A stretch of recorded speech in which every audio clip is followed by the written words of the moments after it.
Canada and SaskTel have formed a strategic alliance to expand artificial intelligence in Saskatchewan and across Canada. The partnership will include building an AI factory that develops cost-effective solutions for sectors like healthcare, mining, and agriculture. SaskTel's 5G, fiber, and data center infrastructure will support the work, while Deloitte brings expertise in AI strategy and industry knowledge. The alliance also includes a new applied AI lab in Saskatchewan to focus on research and innovation in partnership with universities. More American residents visited Canada in July than Canadian residents returned from the U.S. That's just the second time it's happened in nearly 2 decades, excluding the pandemic. The shift comes as Canadians have shunned travel to the U.S. in the face of tariffs on Canadian goods. Toronto Metropolitan University professor Wayne Smith says that's not the only reason. You have the strained relations between the U.S. and Canada. The second thing is you have all the ICE thing that people are seeing, and they're feeling nervous about it, and that just makes people feel. You add in the fact that the Canadian economy is, people aren't as sure about it right now, and you add in some exchange rate at the end. Smith says if these numbers continue and Canadian snowbirds stay home, then cities in Florida, Arizona, California, and Texas will feel economic impact.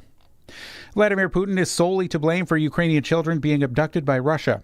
Prime Minister Mark Carney made the comments today while he co-chaired an event at the United Nations with Ukrainian President Volodymyr Zelensky. Carney says while they work towards peace in the region, he says reunification between the children and their families must also be prioritized. But that peace is only truly peace with the reunification of children with their family, with their homeland, and we will not rest until that happens. Putin is wanted by the International Criminal Court in The Hague on a warrant dating back over 2 years for alleged involvement in abducting Ukrainian children. That was your 620 CKRM News. Read more stories from around your community and around the province at sasktoday.ca and 620ckrm.com. Your weather is next.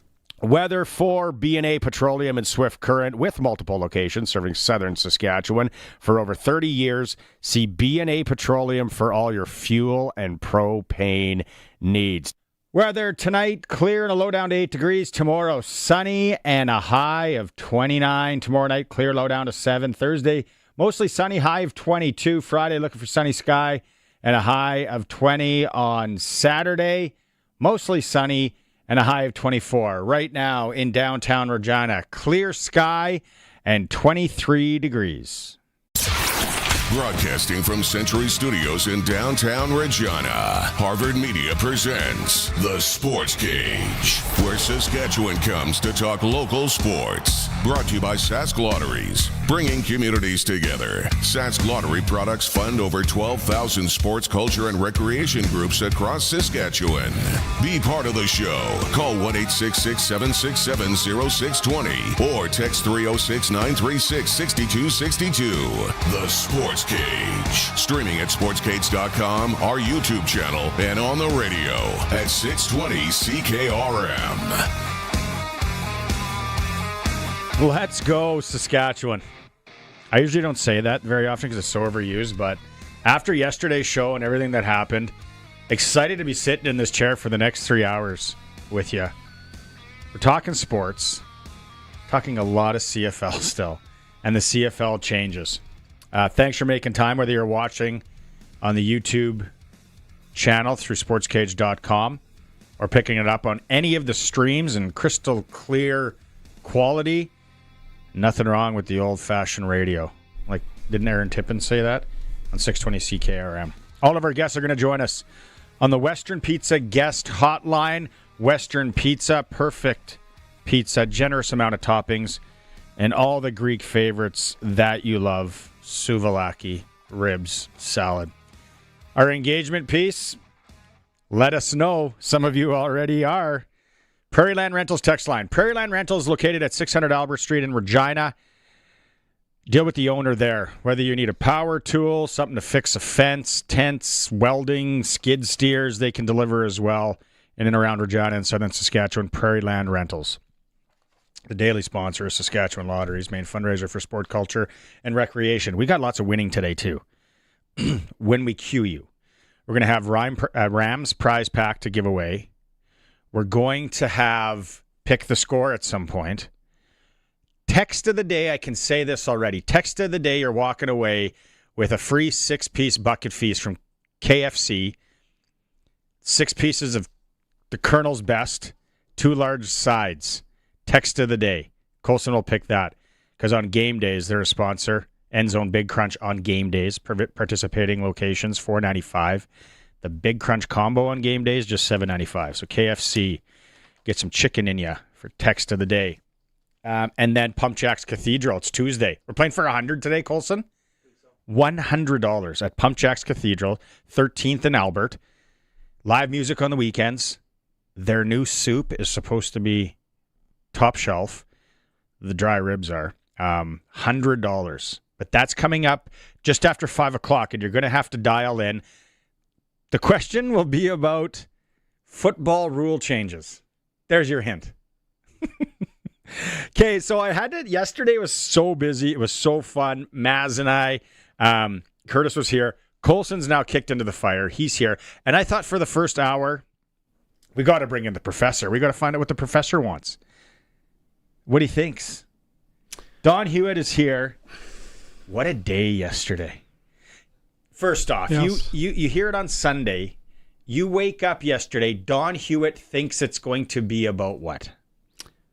Honestly. Well, here's the cool part of it all. You didn't wake up. I barely woke up, that's right. Takes me a while just to put my foot out of the bed. But what I really liked about yesterday's press conference, there were no leaks. No leaks. And you know what? That is sign number one that this commissioner is on the mark, because there's been far too many leaks going on in the CFL for so many years. When they have a media conference, everybody already knows what it's about. It was on time. It had the bandwidth as well. It was very professionally done. And because there was no leaks at 11 o'clock Saskatchewan time, 1 o'clock Eastern, because there's no leaks, you had more viewers. And because you had more viewers, this CFL, while giving you the information, could put a great video together and sell their product. That's what, non-disclosure agreements do. Because I don't think you can run a league without them anymore, because there's too many people blabbing. Yesterday at one point I said, I can't believe we didn't hear anything about this Sunday night. I know. And now there's a lot of people coming out being like, I caught wind. I knew this. I had this. I had some text messages to my phone. And I was like, I don't think that's true, but whatever. Very, very, very good points, Don. But what did you think? You've covered the league for a long time. You've been around the Riders a long time. This is monumental news. And I'll just tee this up. I didn't think it was about rules because it's mid-season. Mm-hmm. So I'm like, that doesn't make any sense. So I'm wrong there. I still think there's some sort of expansion news coming down for some reason, somehow. What did you think it was going to be? Oh, I didn't even begin to guess. Honestly, it was so well done in terms of no leaks. I had one rumor that the balls are going to be bright red. I got a text. So, if you want it in a nutshell, Barney, I think the CFL has made these moves, and while they did it, they're still keeping Canadian football in the CFL unique. You've still got a wide field. You've still got a huge end zone compared to the NFL. You've got 12 players, 3 downs. You got your player ratios. You've got the waggle. You've got the yard off the ball. And really, in a lot of strategies outside of the kicking game, and including the kicking game, there's not an enormous amount of change. If you go back to what they have done, in 1974, how old were you in 1974, Barney? I was 3 years from being born. Okay, when you're -3. When I was -3. You're -3. I didn't exactly know what it was. The NFL moved the goalpost back. 1974, that's when they did it, yep. So, in 51 years, which now you've given away your age, Barney. I do it all the time. I don't know why people are always so paranoid about that. I'm getting older. Hot tip, everybody hang is. around with me, you'll always be the young buck. But anyway, interestingly enough, in 51 years, Barney, the NFL has never changed their mind on moving the goalposts, and for a lot of good reasons. When I heard the commissioner on your show, and I heard him across the country, he explained it very well, thoroughly researched. He's the smartest commissioner so far that I've seen in this league ever. Ever. There it is. Because I think he can really get this league going. Now, there's a lot of concern about going further when he wouldn't, say there's no fourth downs coming or four downs. I understand there's concern, but right now, if all the people who are against this, if you ask those same people, I believe, in the middle of the 2027 season, the people that are complaining about these rule changes, if you ask them then, they are going to say this is great, I believe. But right now, it's a little raw for a lot of people. Very well put. We are going to have some practice or some audio from the Riders coming up here momentarily because they were talking about it as well. At 3:30, Rider legend Scott Schultz is going to join Don and I. We'll get his take. He's always great for a sound bite. I'm sure we'll get more than one today. Hour 2, Arash Madani. Now, he's tied into a lot of different things. I'm curious to know how much Arash knew, and then I'm sure he'll go off and he'll give us his take on it. That'll be good. Also, we're going to sprinkle in a little hockey today, Don, in hour 2, because the Regina Pats Canadians, the national champion Regina Pats Canadians, open up tonight at C6 against the Estevan AAA. I think they're Bruins or Bears. Sorry, Estevan. And I think the Bears. It'll be packed. Because Liam Pugh and Maddox Schultz are in the lineup. Mm-hmm. That is, we'll talk to the head coach, Ryan Hodgins, coming up in hour 2. And Pugh scored, I believe, in Swift Current with for the Pats. Yes. Yeah. Yeah. So will he score in his AAA likely midget, U18? And then hour 3, Glen Suitor will be in. And also hour 3, the start of it, when you're driving home, most of you, or even if you're out there harvesting, notice a lot of people doing that. Start of hour 3, that's when we're doing PumpJacks Trivia today. 936-6262. You're going to have to call in, and the question, like I teased earlier, will be on football rule changes. Let's shift for a second here, because the Riders are back on the practice field today. Let's go to injury report. They just released it. The one that stands out, there's 2 that stands out for me. And I don't know if this is a misprint. I'm trying to get confirmation from Dave Thomas. It says Philippe Gagnon, arm, full participation. Big news. One thing that we do know, let's get confirmation on that first. Tavon Campbell was not practicing today. That hurts. Whatever it is. Well, we'll see, because quite often the first practice of the week, of course, the Riders keep some players out the first day, so it's hard. You'd have to talk to Dave. What was the other one? Sam Emelis taking some first-team reps. There we go. That's mammoth. Mammoth, I'd suggest. Staying with the receivers, Kean Schaefer-Baker, out there but limited. Good sign. Mm-hmm. Thomas Bertrand Houdon out there as well. Looks like limited for the most part, according to Dave. Joe Robustelli was full. Dre McCray was limited. Nelson Lacombo did not participate. Zach Fry did not participate. Jackson Ford did not participate. So there's some news there going around. Good news for the Riders. But do you have some of that audio already? Colson, which one do you want to go to first? Whoever. Let's go to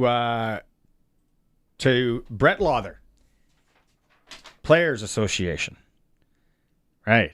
Oh, okay. So Lawther talks about if there was or wasn't a lot of player input. No, I don't think. Stu's has a job. He gets paid for the Board of Governors, and this isn't really something that has to be approved by the players. I think maybe a lot of guys think it would have probably been nice as, 25% of the revenue gross kind of partners there to kind of know a little more, but at the end of the day, they don't have to. They made the decision to make the changes they wanted, and for us, especially as a vice president, we're worried about player safety, growing revenue, and if this does that, there's not much we can really complain about. Little different than Sean White. on social media yesterday. Little more mature.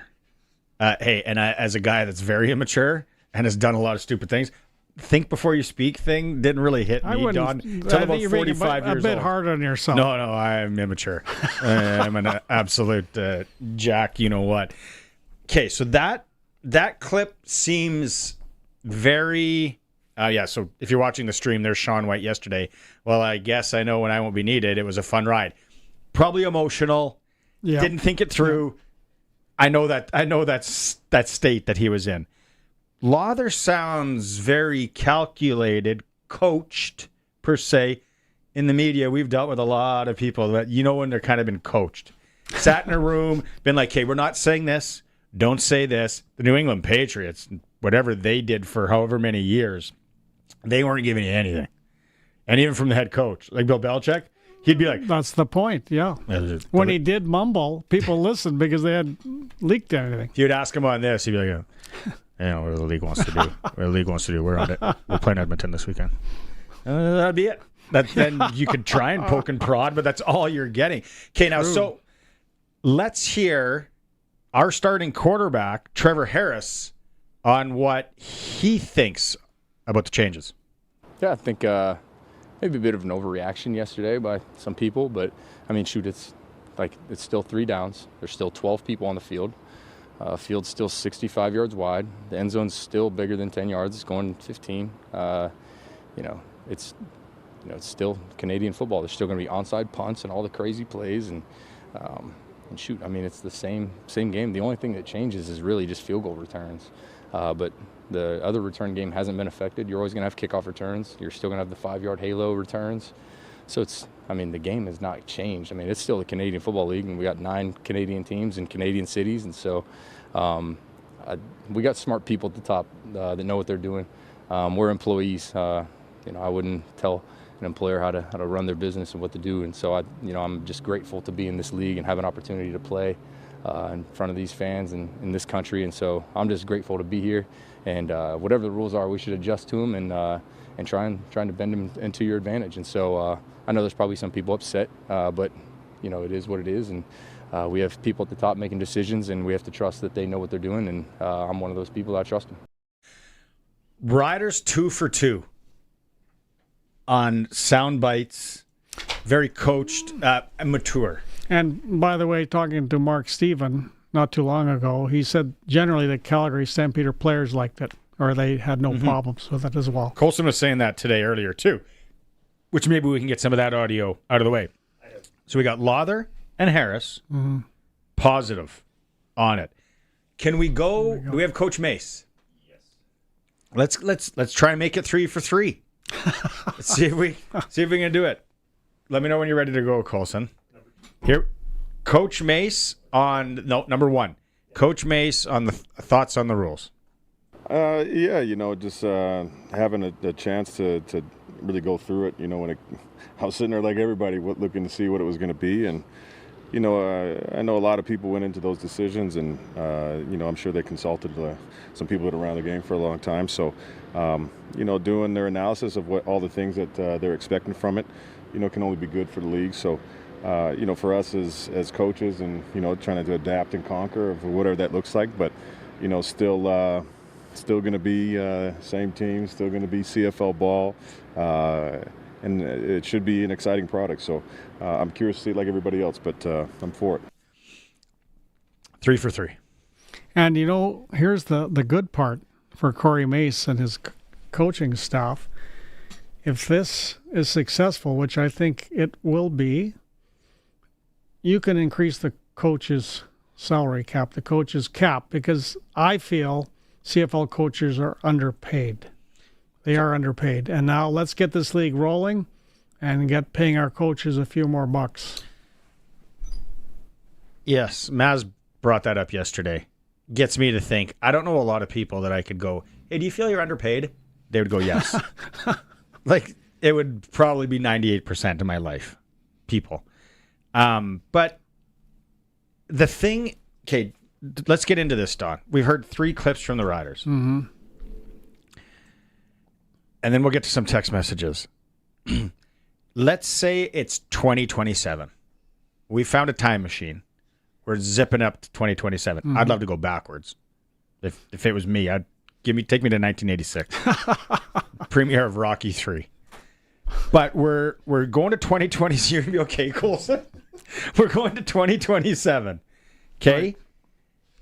And you look at the changes. Colson, can you put up that graphic that you made? You look at the CFL, and people are going NFL Light, NFL Canada, this and that. So many people gave up their tickets yesterday. I didn't go to Marketplace to see if they're all on there, but it was the amount of text. Okay, so now the American game, NFL football, on one side, let's say, and the Canadian game on the other, if you're driving at home. What are the same rules or field dimensions or whatever? The field will both be 100 yards in 2027. Not the end zones, just length of the field. The goalposts will both be at the back of the end zone. Those are two similarities. The game is technically called football. I guess you could grasp for three, and some places they tailgate. What else am I missing? What is going to be the same as the NFL? 936-6262. Prairie Land Rentals text line. There's no waggle. There's 12 men on the field. The field is wider. There's 3 downs. The clock is different. Yard off the ball is different.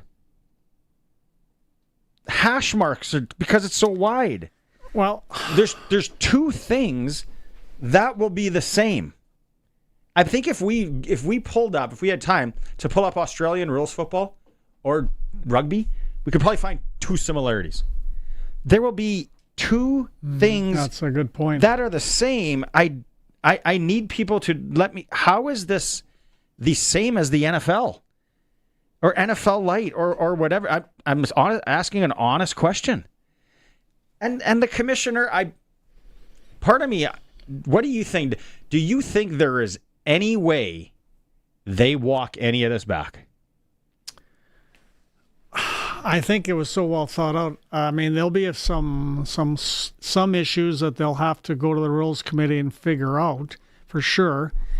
We did lose not 100% field goal returns for touchdowns, but there'll be a lot fewer of them. It'd have to be a short field goal. So that's the one negative you could argue, but I think there's just way more positives to this, way more positives. And change is hard. Even good change is hard. And a lot of people have a hard time, with any change. And particularly, I mean, there's a lot of people that, aren't feeling so great about the United States with the tariffs, for example. So anything American, for some, not all, for some, anything American, it's touchy. It's very touchy right now in our society and in Canada. So anything American, it's like elbows up by Canadian. There is this proportion that bought into that charade. Yeah. I mean, to me, it's sort of like, okay, the commissioner runs a national league. And what is going to be an interesting issue going forward, I think, Barney, is he's got 7 private owners, 2 public owners. And you take a look, say, at what the private owners want and what, the 2 public teams may want. At some point down the road, they may differ. And there's nothing maybe that can be done about that. That might be just how eventually it plays out. But, we have a guy that bought the Edmonton Elks about a year ago. Yep. Was it August? Somewhere around. It was just about a year ago. And he almost drove over a bunch of people on the sideline. Right. So how does he feel? Because right now he's lost his shirt with the Elks. They haven't, they're just recently playing better, but they've had some better crowds, but Larry's still lost lots of money owning the Elks. So I think we forget about those business perspectives in Manitoba and Saskatchewan where we have public teams. These guys didn't buy these clubs just because they didn't want their franchises to appreciate it all, and they just wanted to lose money. So I don't think we in Saskatchewan totally understand the dynamics of the Board of Governor table. That brings up a text message that I just saw from Doug in Chilliwack. He's saying, Trevor Harris, typical corporate, we are just employees. Well, Harris, we the fans are your employer on this team. We pay the money for your tickets, television sponsors, the fans who should be the only ones that matter, should be listened to, and for the commissioner, get used to it. Get used to the fans and sponsor walking you out the door of your job. There would be a ton of people on that side that the fans, they think that they have the power. I think on that, only time will tell. Are you not showing up for one game, for games, for seasons? Okay, that time will tell. Well, you take a look at, say, the Rough Rider team and their attendance. Of course, it's rebounded this year.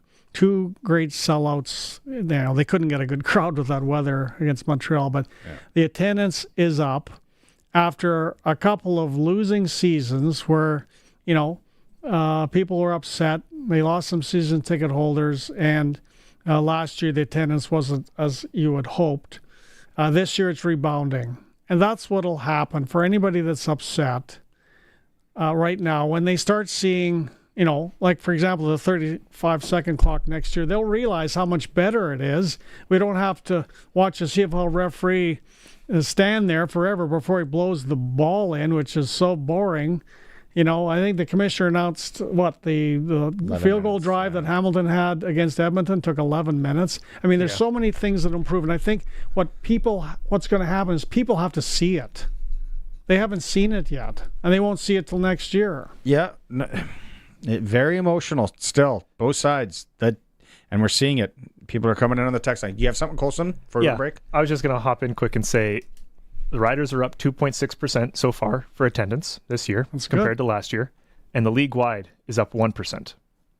Toronto's actually up 0.4%, which I'm surprised they're going up. 0.4? Well, yeah, 0.4. Hey, it's an up. Toronto's a buzzsaw, and they're just packing it in there. But the whole thing is, though, I mean, the league, you talk about 0.4, the league needs, they needed some change to get some more interest, particularly among young people. Mm-hmm. The young people are here in Saskatchewan, but in other markets they're not. I could go for 3 hours on that. I don't think we're getting the young people with any changes, with anything that we're doing.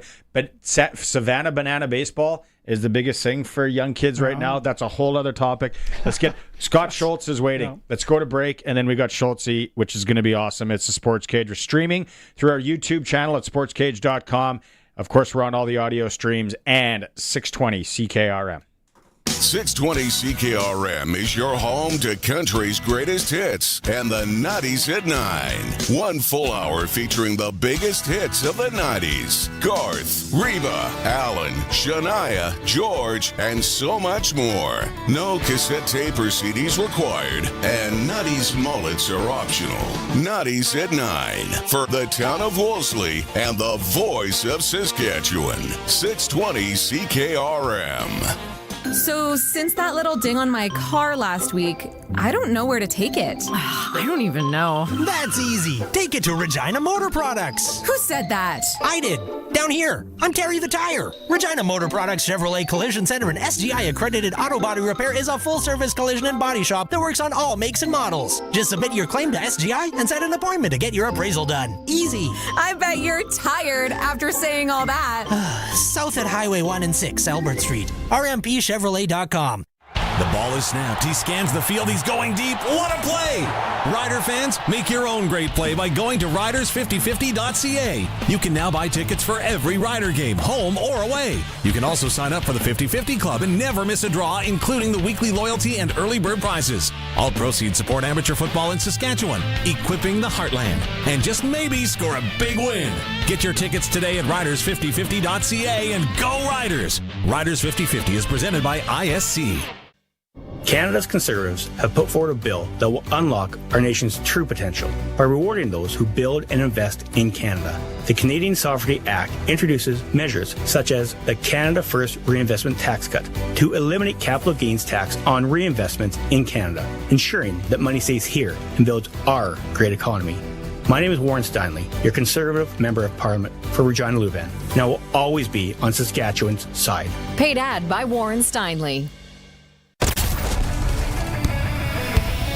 Welcome back to Sportscage. Connect with the show. Call 1-866-767-0620 or text 306-936-6262. Sizzling along here on this Tuesday for Saskatchewan Lotteries. Don Hewitt's with me, the professor, for the first hour. Colson's in the pocket. Let's go straight out. Western Pizza guest hotline. Perfect pizza, generous amount of toppings. Find out what the pickup special or dine-in special is near you. Scott Schultz. Yes, sir. Yesterday, you wake up. Did you think that it was going to be anything like what we heard and what we saw? I was interested. I was calling around to my little friends trying to get an inside track on things, but no one really knew what was going on. And then, of course, everything unfolded the way that it did.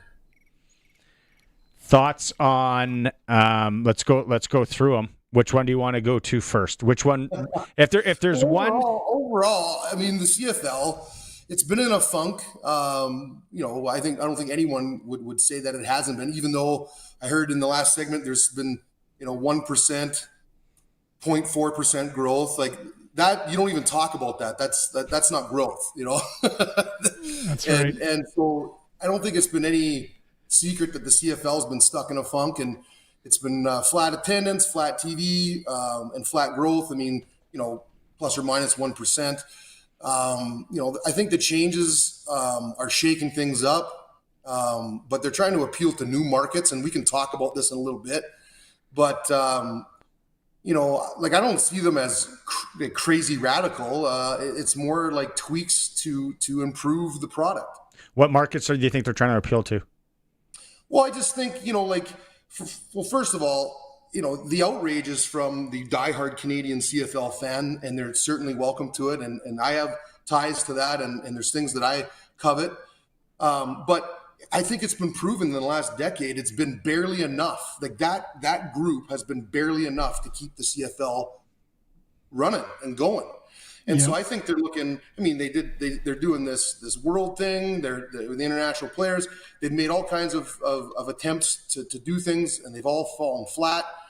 And so now I think they're trying to streamline the appearance of the game, the flow of the game a little bit, to open it up to that casual audience, the new audience. And the diehard fans aren't going to want to hear that, but those are the fans and those are the dollars that are going to take the league forward. So it's a balancing act on how you're going to do that. And I get why people are upset. Now, Scott, you're a businessman. You're in the insurance business. So can you see the dynamic at the CFL Board of Governors table with the 7 owners all losing money? And, of course, the two teams that have the best attendance, ironically, the two publicly owned teams. But would you want to be the commissioner in that situation? Because, that's a lot of balls to have in the air at the same time for Stuart Johnston. Yeah, there's things there from a business perspective on just the CFL and above level. You're not looking at junior football and everything underneath at high school and college. Those guys do need to get a return on their investment, and it's always been the story that the lovable and accepting ownership groups of this league have just taken it on the chin, and they use it for their tax write-offs, and on and on and on it goes. But at some point, there's got to be some kind of attempt to increase revenues and get their money back. And again, I understand that the diehard CFL contingent doesn't want anything to change, but as your market share continues to shrink year over year over year, that's not maintaining the tradition. It's just going to fizzle out and die.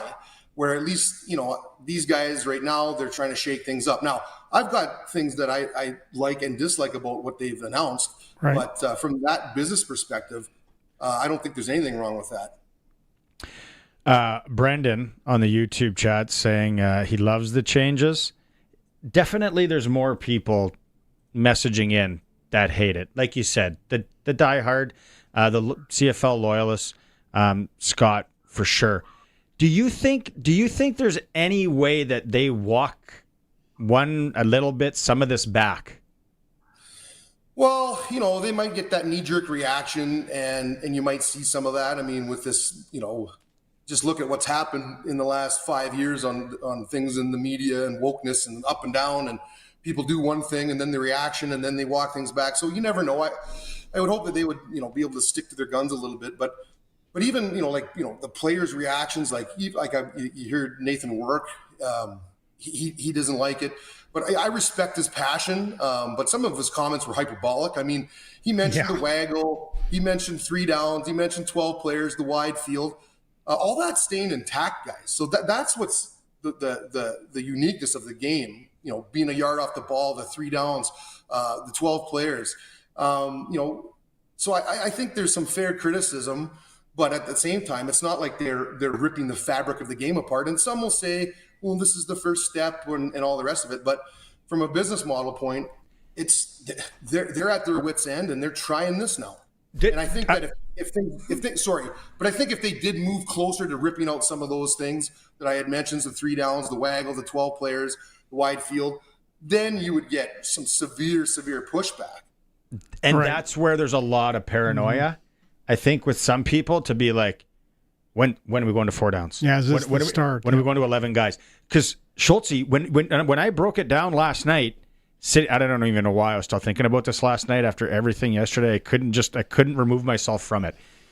If we put ourselves in 2027, unless I'm missing something here, the 2 things that are similar to the American game, the only 2 are the length of the field, not even the end zones, and the goalpost will be at the back.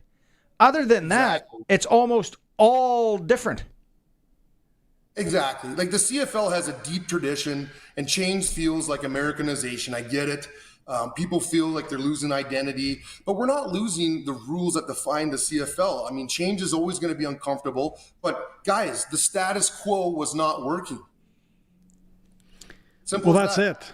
Yeah, I think that's the bottom line, and we don't sort of think of that in Saskatchewan as a whole identity of what's going on with these owners losing money. And now, one thing that's interesting is there is a lot of concern about amateur football. Scott McCauley very upset, the coach of the Thunder, youth sports. But I think the good part about why did the commissioner do this interview yesterday of all times, the answer was very clear. He wanted to give amateur football, high school, university, junior football, as much leeway with time as possible. And you take a look at the turf here in Saskatchewan. The turf manufacturers say artificial turf lasts about a decade. Yeah. So our turf went in 2017. The city has a budget. The city of Regina has a budget for new turf. Allegedly, for 2028 for new turf at Mosaic. You would think this would fit because you put it in the early in 2027. You don't stitch anything down. The paints on artificial turf have really improved. They come on well, and they're washable. And, there could be a lot less hassle going on, say, at Mosaic than what you would think. Good point. Well, what gives me, just like what you guys say, I'm not so excited about the immediate changes. I'm not excited, I'm not against them per se. And we can talk about them specifically because really what we've been talking about is a bunch of hyperbole of things that haven't happened yet or people fear to happen, right? Yeah. We're not talking about what actually has changed. And, what gives me pause is that cascading effect. What does happen to youth sports and junior and high school? The field changes mean facilities, programs may need to adapt. But, the CFL, they must communicate clearly downstream and have a plan. And again, with the CFL doing what it does, it doesn't necessarily mean that all amateur football has to follow suit either. I mean, that's right. Everything's fine, and away it goes. And if kids have that opportunity to go to the CFL, their skills are going to transfer. They always have.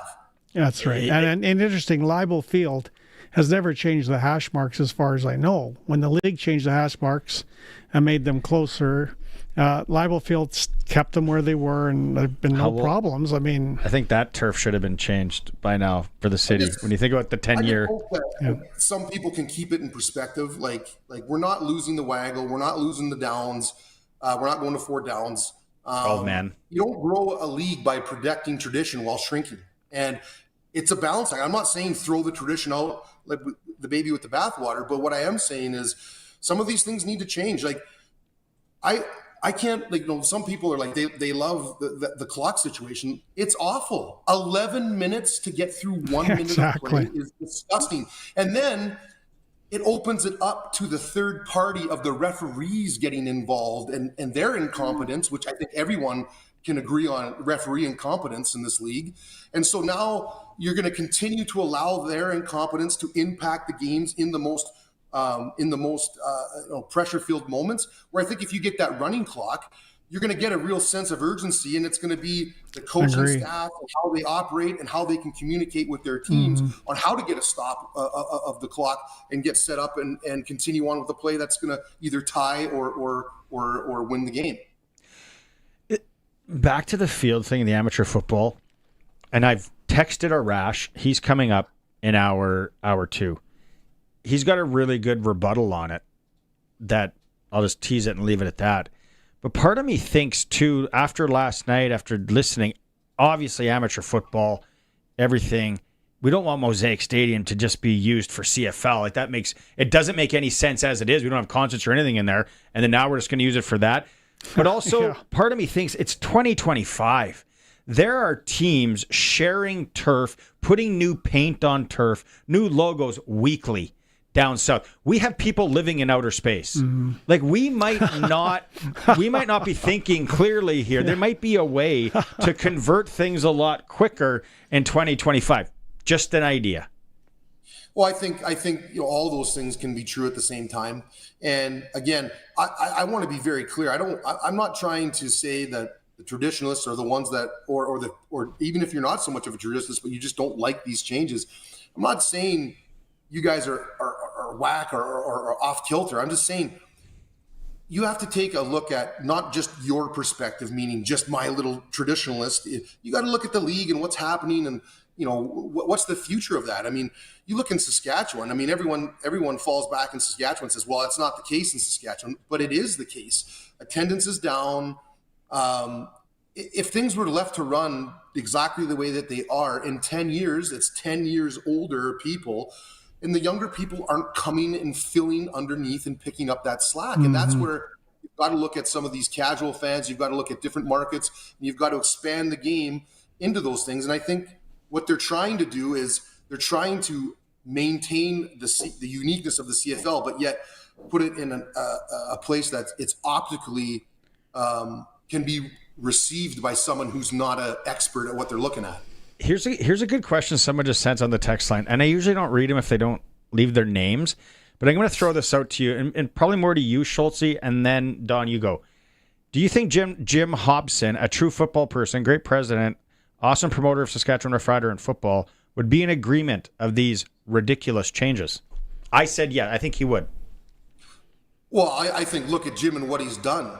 I think he's been the marquee of a guy that has been able to balance tradition with growth and change and moving forward.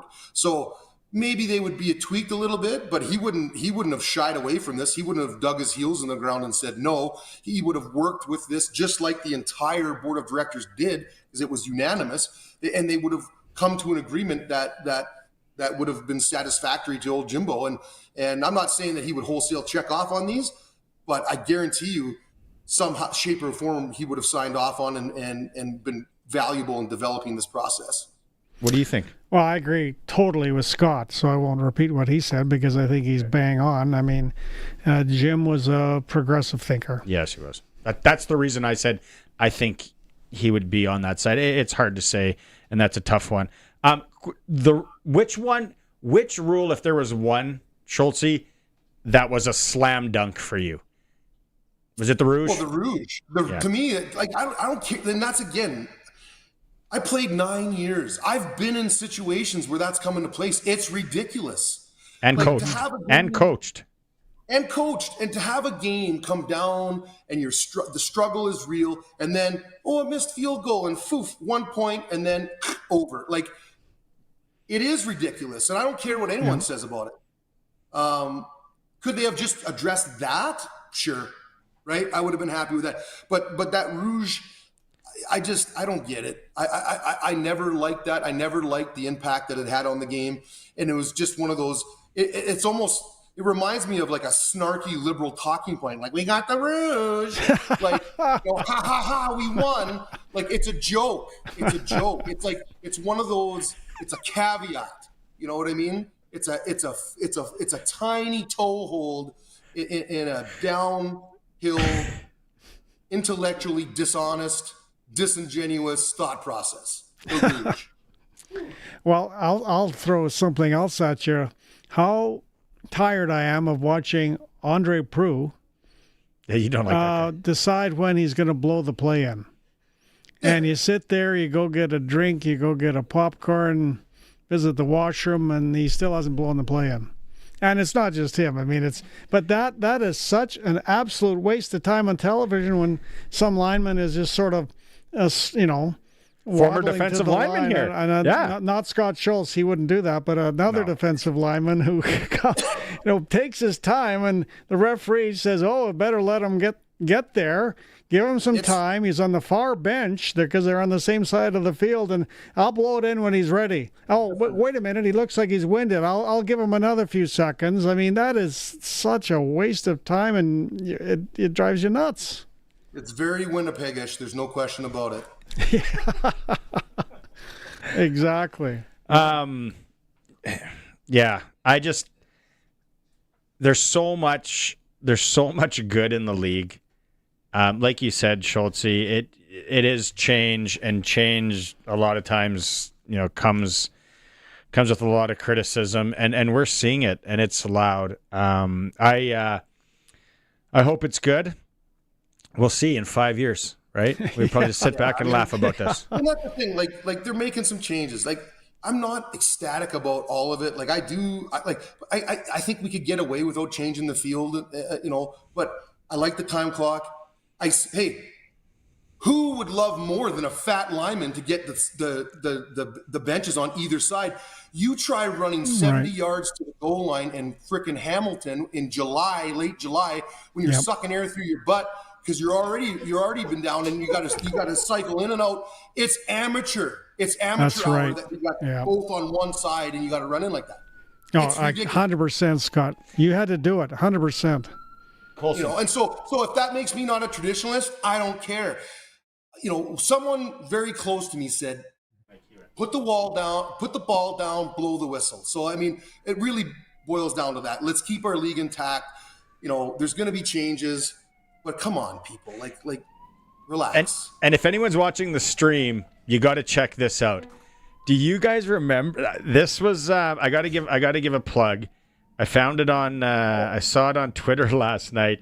That is the old Memphis Mad Dogs. Oh, wow. And it's vintage Sasko on Twitter. Look at that beauty of an end zone. I don't know if Scott can see it or not. Oh, what? Wouldn't that be something, Schultz, eh? The stories Eddie Davis could tell. That would be like sort of playing football in a hockey arena, really. Yeah. Basically the same difference. What are we, Iowa Barnstormers? It's yeah, exactly. It's interesting how back in the 80s, it doesn't matter what sport, how it was okay to have different fields, different ice, different hockey rinks for different sizes. Baseball's never been the same. On two different NFL preseason seasons in 01 and 02, I played on a hybrid baseball football field twice twice. Hybrid, the number wow. one league in the world. So let's just, I mean, and I'm not saying, like, listen, I'll be the first one to storm the castle when they start talking about the yard, or they start talking about the downs, or they start talking about the width. Yeah. Those kinds of, the waggle. I mean, that is, as long as we have those things intact, I'm willing to see if there is something to these, national-wide businessmen trying to tweak the league to that's make right. things better. And what has the pitch clock done for baseball? A lot. Yep. Ugh. I'm sure Arash will get into that as well. All right. What's up at Lakeview Insurance? Just call you and you come up for a coffee and talk CFL rule changes? Call me. Find me on Facebook. Harvest is in the thick of things. When things settle down, farmers, we've got seed grower programs. We've got all kinds of action for agribusiness. Give your boy a call. Schultz, always a pleasure. Thanks so much for taking time today, man. Thanks, guys. Always fun being on there. Looking forward to seeing you soon. Right on. There he is, former Rough Rider. Scott Schultz. Another great Rough Rider. You never know. Colson's over there just dying, laughing, busting his gut. It's always You talk about fun a guy that played with passion from Moose Jaw, Scott Schultz. Let's go to a quick break. We're going to come back, maybe catch some more of that Rider audio from today. It is a Sports Cage. Keep the text messages coming. We're streaming at sportscage.com on the home of the Riders, 620 CKRM. Hey, you down there. Yeah, it's me, the sun. Been up here doing my thing for, 4.6 billion years or so, and you're still paying full price for power? Come on. Get a Glen Solar residential system. Use me to power your AC, your fridge, your whatever that thing is in your garage. Help me help you. What movie's that from? Anyway, when you've got extra power, Sask Power gives you credits. Jerry Maguire, that's what that line's from. Get a quote at kelnsolar.com. The Ritchie Brothers Fall Farm season is here, featuring a huge selection of agricultural equipment coming up for auction across Canada. With 28 separate equipment auctions scheduled between October 2nd and November 6th, we're confident you'll find the equipment you need to get up and running or expand operations. And the best part is you can view detailed listings and quickly assess their assets entirely online. Head on over to rbauction.com to learn more about this great opportunity. Once again, that's rbauction.com. Freeze Tallman wants you to get her done before the winter. They can save you time and hassle by delivering your building materials directly to your home or cottage. They have siding, roofing, brown-treated lumber, composite decking, aluminum railing, fencing, everything you need to finish your outdoor building projects before snow falls. Visit freezetallman.com or see them in Regina or Fort Capel. Freeze Tallman. Let's get you building. Text CKRM 306-936-6262. From skid steers to tents to power tools, anything you need to rent for that summer job is at Prairie Land Rentals. Deal with the owner, 600 Albert Street. It's time for the Sports Ticker, brought to you by Reliance Heath Water Heater Rentals. For all your hot water needs, call on Reliance Heath today. Practice field today, no Tavon Campbell. Marcus Sales was there, as was Philippe Gagnon, it says, according to the Riders.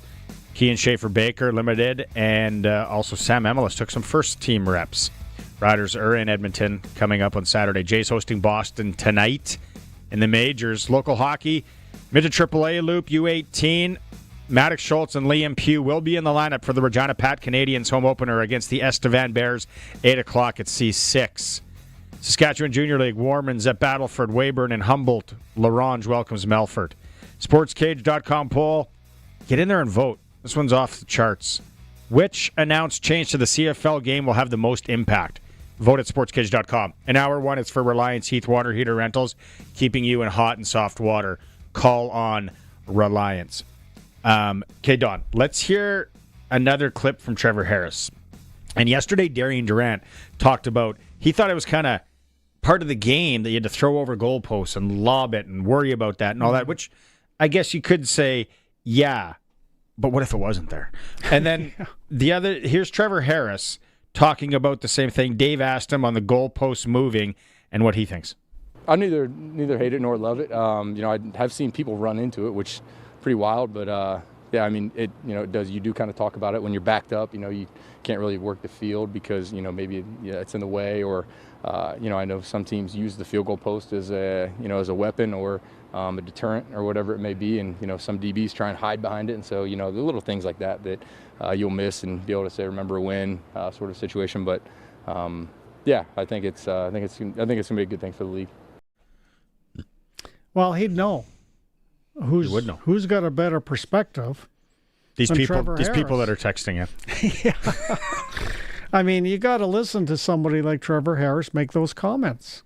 He's on the field. He's seeing what's going on. And Trevor, he doesn't want to admit, but sometimes the offense will use the old goalpost as a pick play. Absolutely. You use it in ammo, use it in flag, men's touch, kids touch.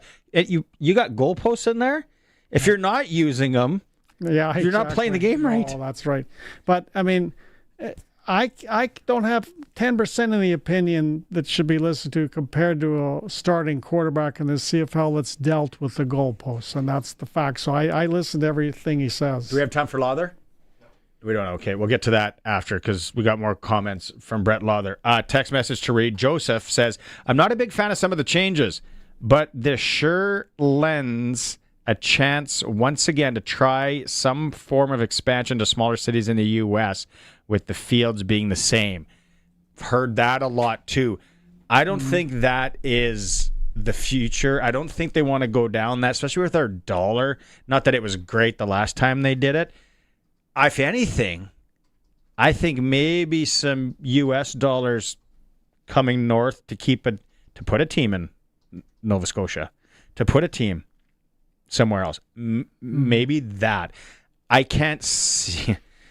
And then the ratio thing with an American right expansion. Now, I can't see anything working with the relationship between Canada and the United States right now. But here's the good news, Barney. The CFL is the talk of the country the last little while, last day or two, last day and a half. It's been the talk of the country. Yeah. When's the last time that happened? Yeah, it's a really good point. That hour blew by. Thanks for coming. For having me. Oh, come in. The door's always open. People love it. Well, you got to invite me. Yeah. Well, it's an open invitation. But there you go. You know what? I'm really looking forward to when you talk to Arash. I'm really looking forward to what he thinks about this. Yeah, that's coming up right after 4 o'clock. Arash, we're going to talk AAA hockey with the head coach of the Patsies. Glen Suitor's in hour 3. Whole lot more coming up and more winning. It's a Sportscage, streaming at sportscage.com. Listen weekdays at noon for Saskatchewan Today on CKRM with your host, Ryan Young. Offering the most extensive agricultural news coverage with precision weather meteorologists in an industry that moves fast. Stay updated with the latest, most reliable information in ag news, crisis and trends, all in one place. Available anytime at saskagtoday.com. Saskatchewan Today, your trusted source for all things agriculture. Sponsored by Affinity Credit Union on 620 CKRM. Did you know over 1.3 million homeowners call on Reliance for their water heater needs? With over 140,000 five-star online reviews and over 60 years experience, you could say Reliance Heath are water heater experts. Switch to Reliance Heath today. They'll give you $200 plus standard installation is included. For all your hot water needs, call on Reliance. Visit waterheaterrentals.com for details. Terms and conditions apply. SEIU West members are phlebotomist, food service worker, security officer, plumber, continuing care assistant, porter, licensed practical nurse, medical device reprocessing worker, purchasing agent, environmental services worker, social services worker, cook, health information management practitioner, switchboard operator, distribution worker. The backbone of your public health care system. Learn more at seius.ca. The ball is snapped. He scans the field. He's going deep. What a play! Rider fans, make your own great play by going to riders5050.ca. You can now buy tickets for every Rider game, home or away. You can also sign up for the 50-50 Club and never miss a draw, including the weekly loyalty and early bird prizes. All proceeds support amateur football in Saskatchewan, equipping the heartland, and just maybe score a big win. Get your tickets today at riders5050.ca and go Riders! Riders 50-50 is presented by ISC. Proudly broadcasting from Treaty 4 territory, the homeland of the Dakota, Nakota, Lakota, Saulteaux, and on the homeland of the Métis Nation. We are 620 CKRM Regina, a Harvard media station. It's 4 o'clock. Good afternoon. I'm Corey Atkinson from the SaskToday.ca newsroom with your 620 CKRM news. The Regina Police Service says crime in the city is down almost 16% compared to a year ago.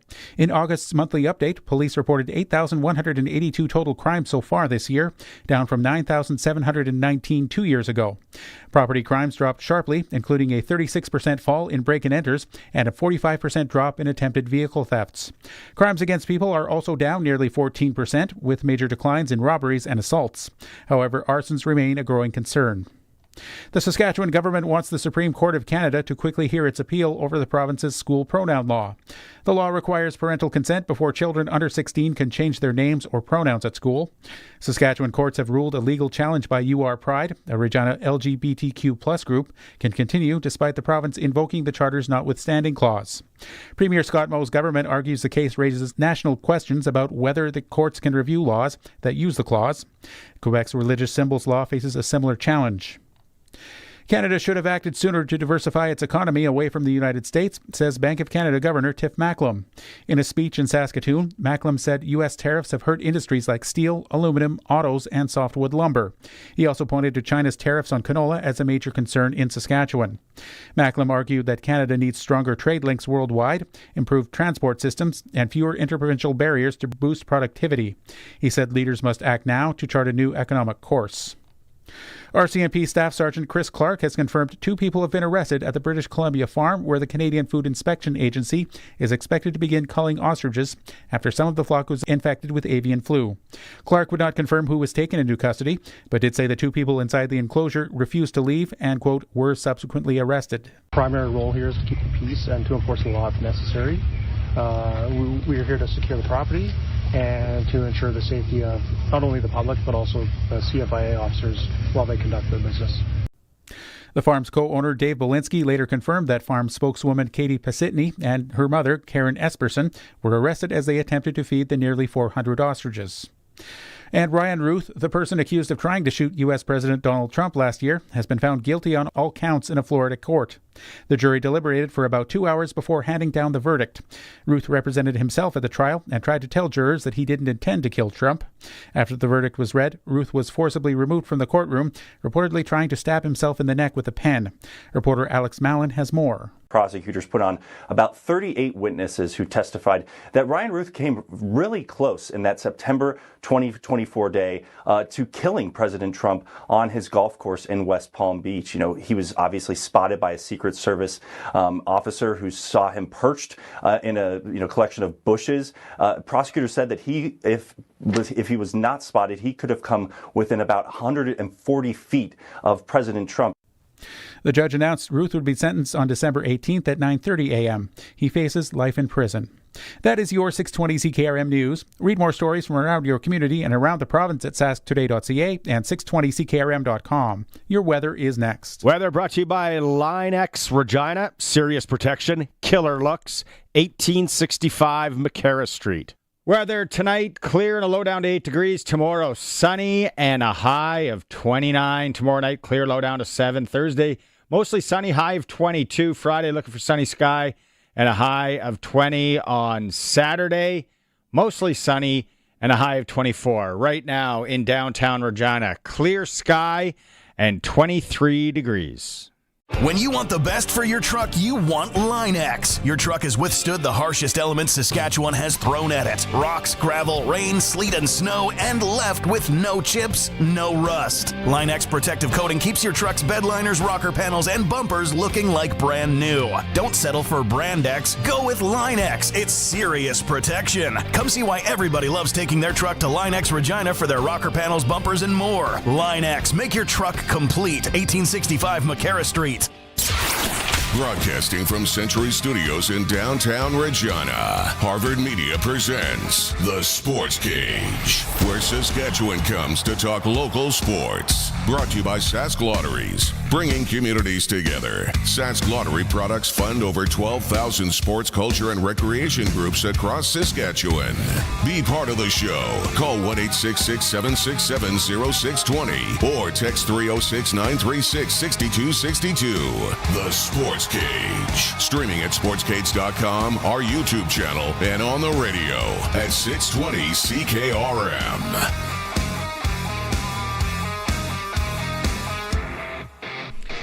Hour 2 of the Sports Cage for Saskatchewan Lotteries on this Tuesday. Still a lot to get to. PumpJacks Cathedral Trivia. It's coming up after the 5 o'clock hour. So get your dialing fingers ready, or finger. 936-6262. Call during news next hour. You get a chance to win $100 to PumpJacks Cathedral. We are playing for a Regina Rams prize package. We're giving away 4 tickets, 2 adult, 2 youth, to Saturday afternoon's game versus the Manitoba Bisons at Mosaic Stadium. 2 youth Ram hoodies. They also fit small adults. And 2 water bottles. 936-6262. All you got to say is Rams. Colson says that's good. So Rams, 936-6262. Oh, this is going to be interesting. I've been waiting to talk to this gentleman and the gentleman we have after 5 o'clock. Let's go coast to coast. It's time to go coast to coast with Arash Madani for Smart Investing Solutions. Be smart with your money. Call Brian Gawley at Smart Investing Solutions, 546-2533. All right, Arash. I had information overload yesterday, and it wasn't the fact that calculus makes my head hurt and different things like that. It was just the amount of text messages I read, and then I continued to read things all night for some reason. It was, I think, a monumental day for the CFL. No question. Maybe for Canadian sport. We're okay saying that? I definitely think it's a seismic day for Canadian football. Like, I don't want to get a transformative day. This is a massive change that's going to be ahead in 26 and 27. And I think at its core, Barney, you have to understand the why. And the why is that outside of a couple of markets, professional football in this country is nowhere near generating the metrics being attendance, ratings, attention, conversation starter as it had a generation and definitely 2 generations ago. Something had to give, something had to change, something had to happen. The thing is, yesterday, Barney, a lot happened all at once, and I think that's what kind of caught some people off guard. We kind of talk about the why. To the fans that, and you've been here, you worked in Winnipeg. Yep. You were just here a couple of weeks ago. You know the passion we have. You've covered games here. To the fans that are, being so emotional right now, reactionary. I'm giving up my tickets. I'm done with the CFL. And some people are like, what, you just don't like change? What do you say to those people, Arash? What's your thinking there? And look, I understand that you're rattled. I understand that you're fearful that the Canadian Football League that you knew is going to be no longer. Except, what I would remind you is that there are still 12 players on the field. There are still 3 downs. It's still 65 yards wide. There will still be a rouge. They're just eliminating the stupid parts of the rouge. You actually have a consistent play clock now, not just a referee arbitrarily whistling it in, and on and on and on. And Barney, I don't know how many times a week from staunch CFL fans, I'll get a text or a message that says, "Did you see that Houston-Jacksonville game? That was a dud." This isn't that one league is better than the other, one league is more entertaining than the other. There are duds all over the place in pro sports. But when you have 3 or 4 games a week, not 15 or 16. And they're all either in prime time or in an afternoon slot where they're on national TV, CTV, etc. When a winning team has one successful completion at the midway point of the fourth quarter, like Winnipeg had against Ottawa the other night, something's got to give and something's got to change. It's not that one's better than the other. It has nothing to do with that. This is a league that from an on-field, for a long time, the product kept the CFL alive. And the issue has been is that the product isn't generating the pop that it once did. And so there needed to be changes. And I honestly applaud the Canadian Football League for just not doing the same thing over and over again, because that's what they've always done. I ran my own little focus group from 7 p.m. last night until 8:30 this morning. Okay. My daughter loves football, loves going to Rider games, loves playing flag football. My son loves playing flag football. Does he watch it?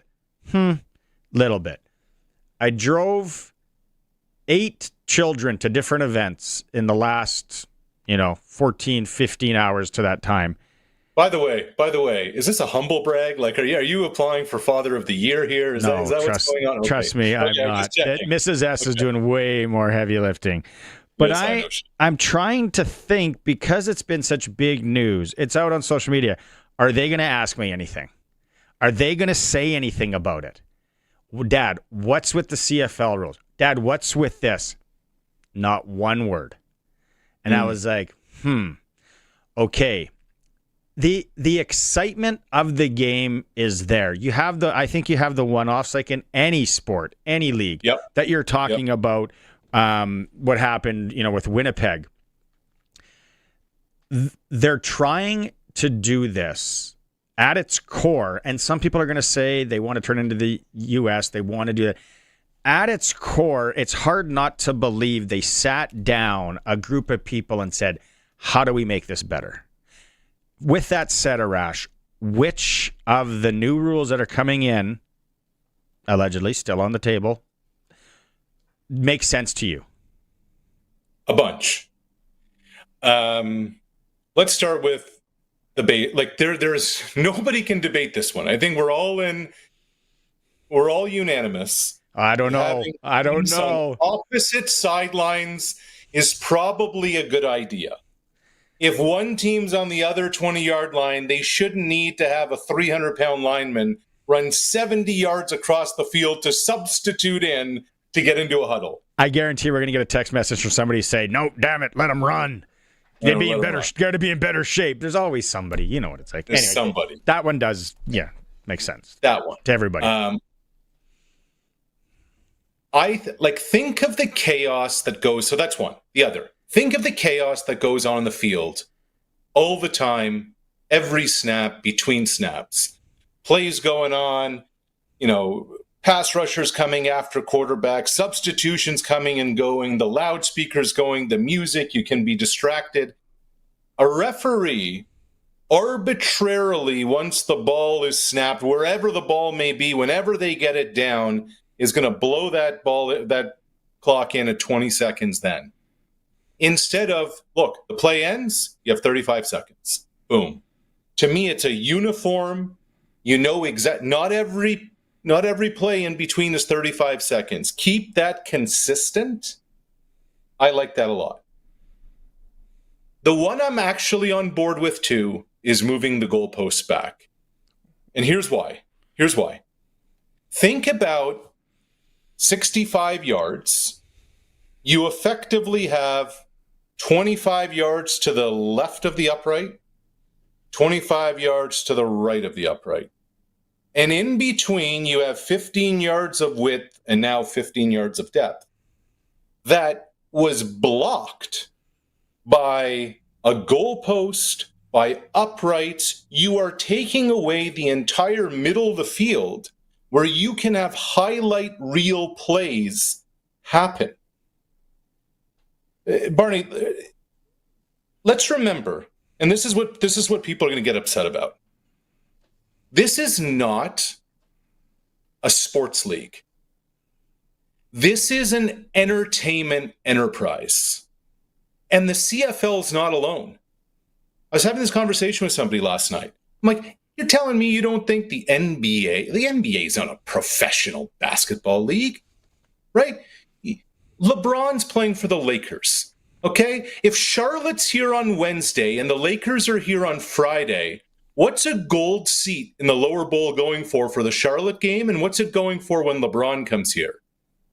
You think the NBA referees are going to foul LeBron out on a reach-in foul? What the CFL needs to do is use the entire end zone to create reels, to create viral moments, have their star players, the quarterbacks and the receivers, have the space, have more real estate to make something happen. And that's why I think moving the goalpost back is a solid move. I'll say I agree for the most part. It is now the amateur football, the facilities, and I'm just thinking of Saskatchewan for the most part, played a little bit of Manitoba and Alberta, but Saskatchewan. And now the university teams, the junior football teams, which it all trickles down. Okay, let me stop you. I know where you're going with this, but I think that's false altogether. I truly believe that high school teams, junior teams, youth sports teams don't change anything. They continue to operate the way they always have done. The NBA has a three-point line of its own that college doesn't use. College uses a 24-second shot clock. College uses a 40-minute game, not a 48-minute game. Now, what do I mean? You're saying, well, what about the field, right? Well, in the Atlantic Conference in youth sports, not one school's affected. In the Quebec Conference, just one's affected. In Ontario, nobody's affected. In Canada West, there could be three. But of the three, Calgary and Winnipeg, they have pro soccer teams playing in there. They already take the goalposts out for the pro soccer games. Outside of Regina, and Craig Reynolds talked about this yesterday, in Regina, they have the yard line stitched on the field. They need a new field anyway. It's going to be 10 years old. Yeah. You have lines that can be painted and removed. It has to be incumbent on the CFL team in Winnipeg, Calgary, Montreal. You are tenants of the university to return the field the way it was presented to you.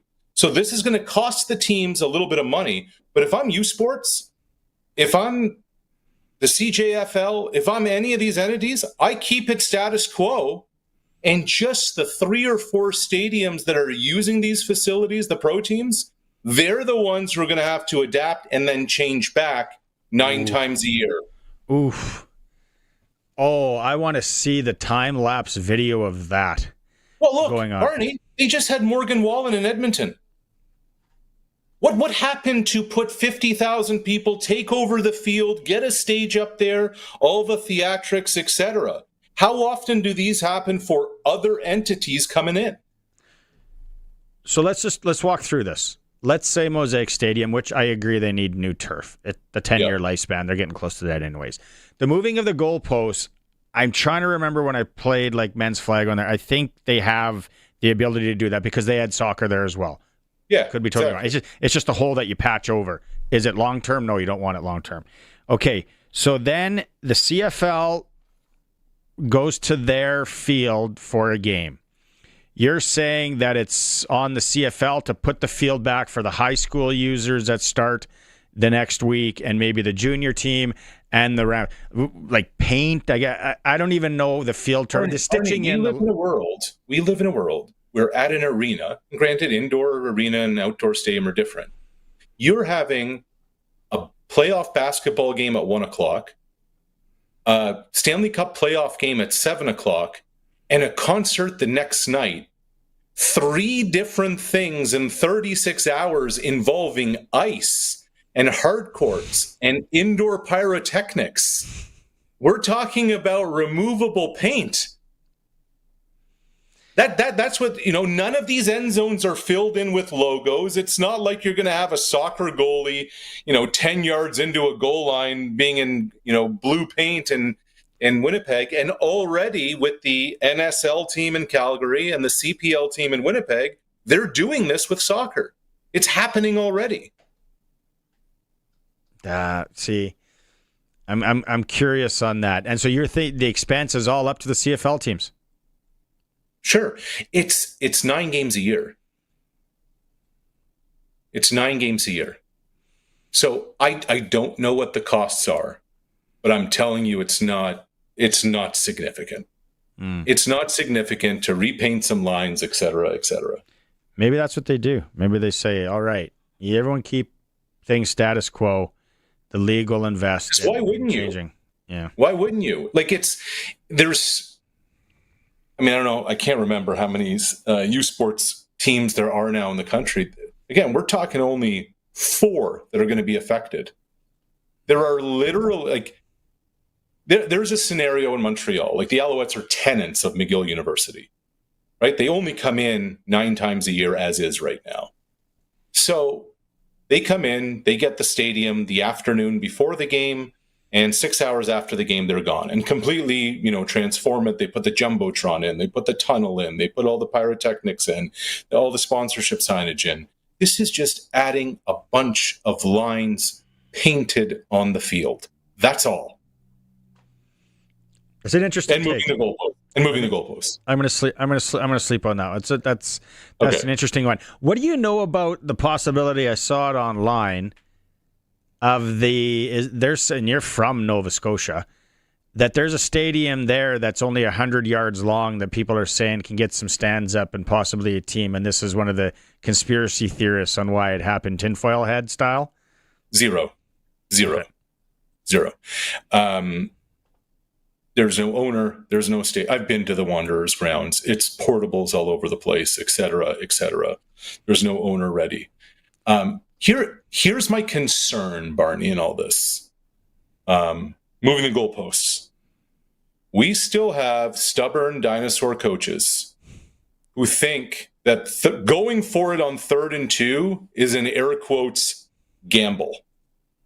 Like I'm watching the football game last night. Dan Campbell's got a 7-point lead, 4th and 2. Comes out of a timeout. What does he do? There was a post corner to Amon-Ra St. Brown for like a 30-yard gain.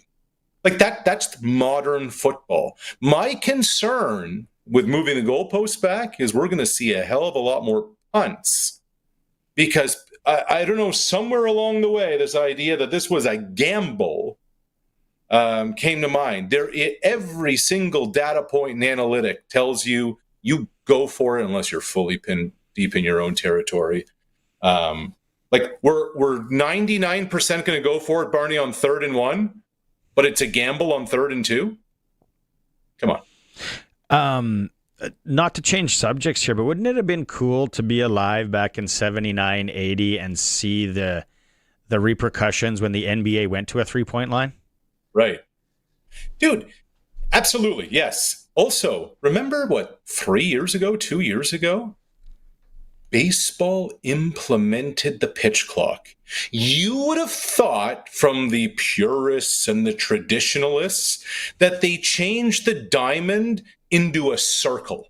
Like, it was unbelievable, the outcry and how dare you and this and that.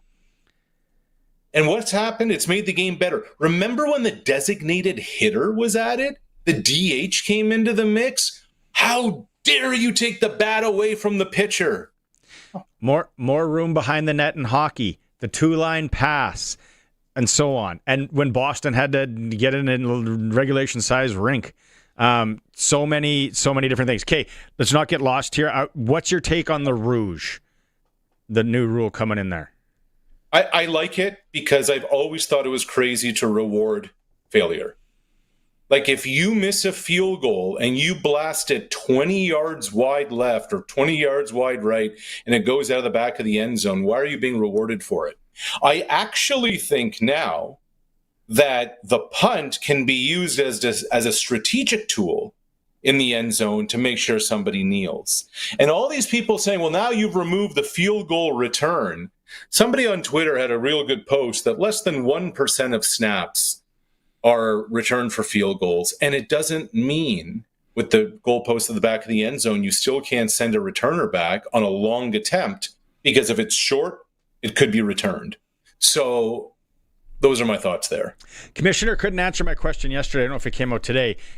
Is it still returner, I don't want to run out, I can punt it out of the end zone?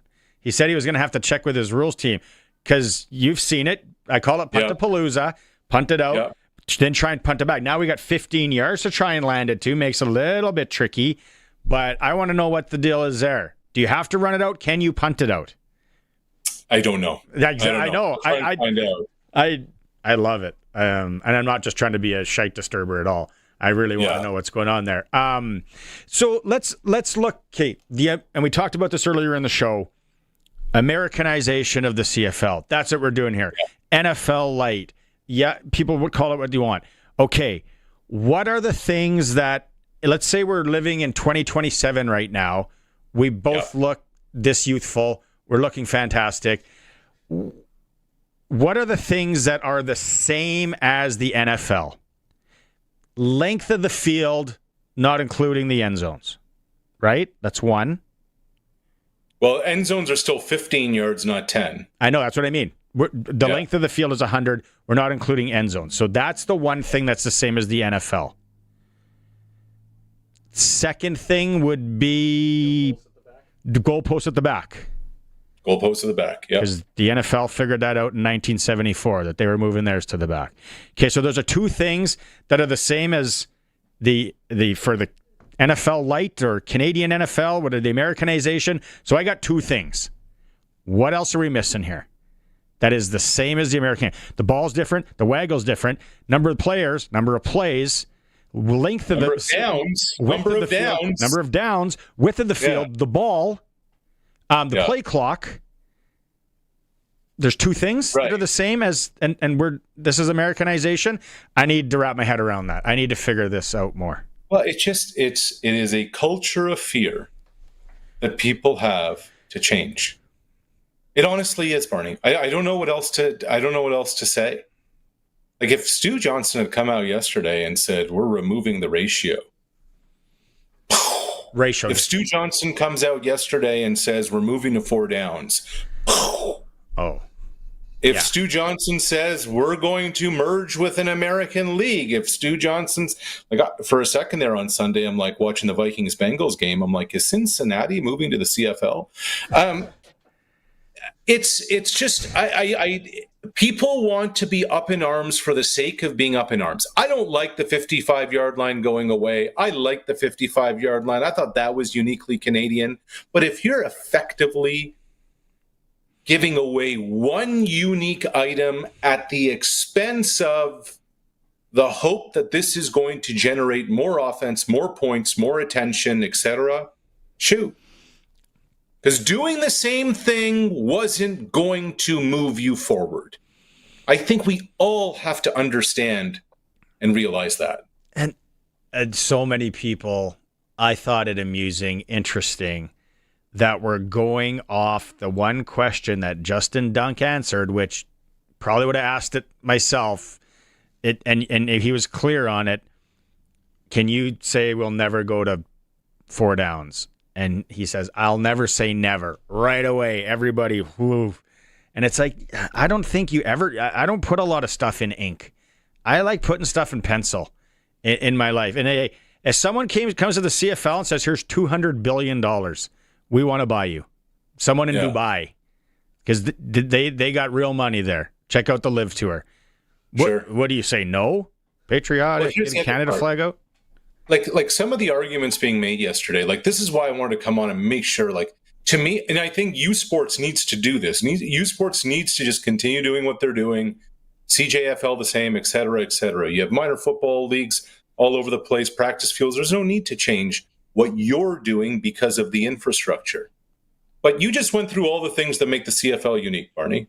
Right? Like, if we're going to make a list of the 20 things that are really kind of special, different, organic about the CFL, missed field goal returns is probably like 20th or 21st or 22nd on the list. I know we've had 2 or 3 this year.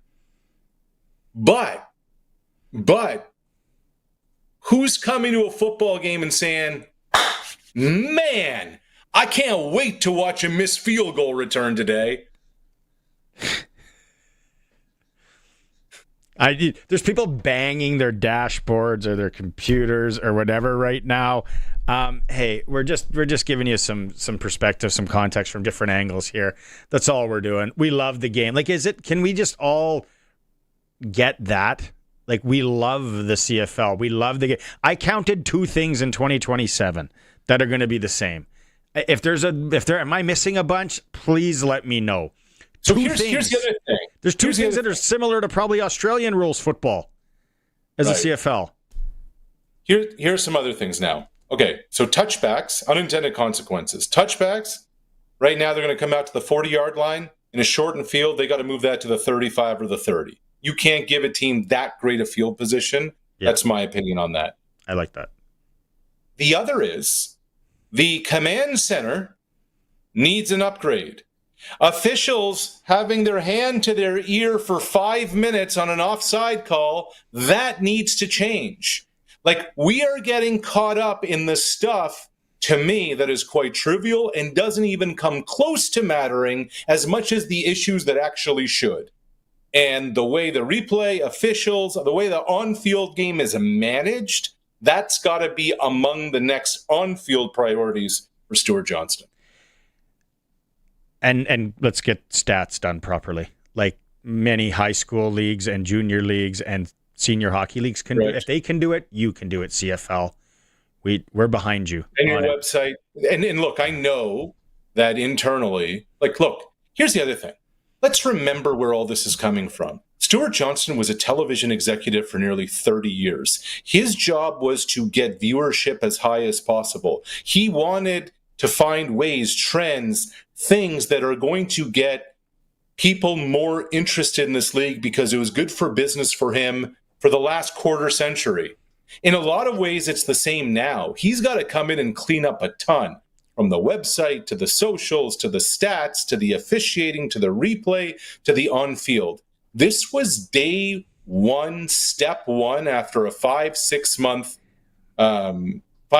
run of, this is my vision, this is what I'm presenting to the board of directors, let's go. Last thing on this, and then we'll move to some baseball. Do you think, if there was a line, if we could sprinkle, you and I, what would the odds be that they walk anything back? Between now and 27? Between now and, next year even. Minus 10,000. They're not walking it back. Whoa. You get unanimous board of governor approval.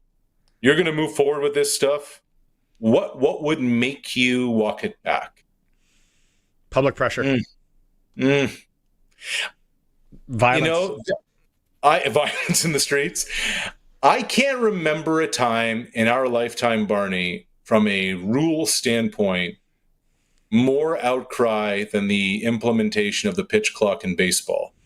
And by the end of the first month of the season, people were saying, where have you been all my life? My stance, in 5 years from now, we're going to look back on this, have a chuckle, and be like, yeah. I said yesterday, we lived through COVID. We right. If you lived through that, you lived through something, and we adjusted. But then there was people on either sides there and all that. Okay, quickly to baseball here. Blue Jays. What do we need to touch on here? Excitement. Are AL East going to be theirs? I think so. I don't see how any of this. Here's the thing about the American League. Nobody's any good. Okay, I shouldn't say nobody's any good. Every team has holes. Every team has deficiencies. Every team has issues. The Blue Jays have a cushion. The Blue Jays have Kevin Gausman going tonight. The Blue Jays are going to be fine. I think they win the division, etc. That's through 162.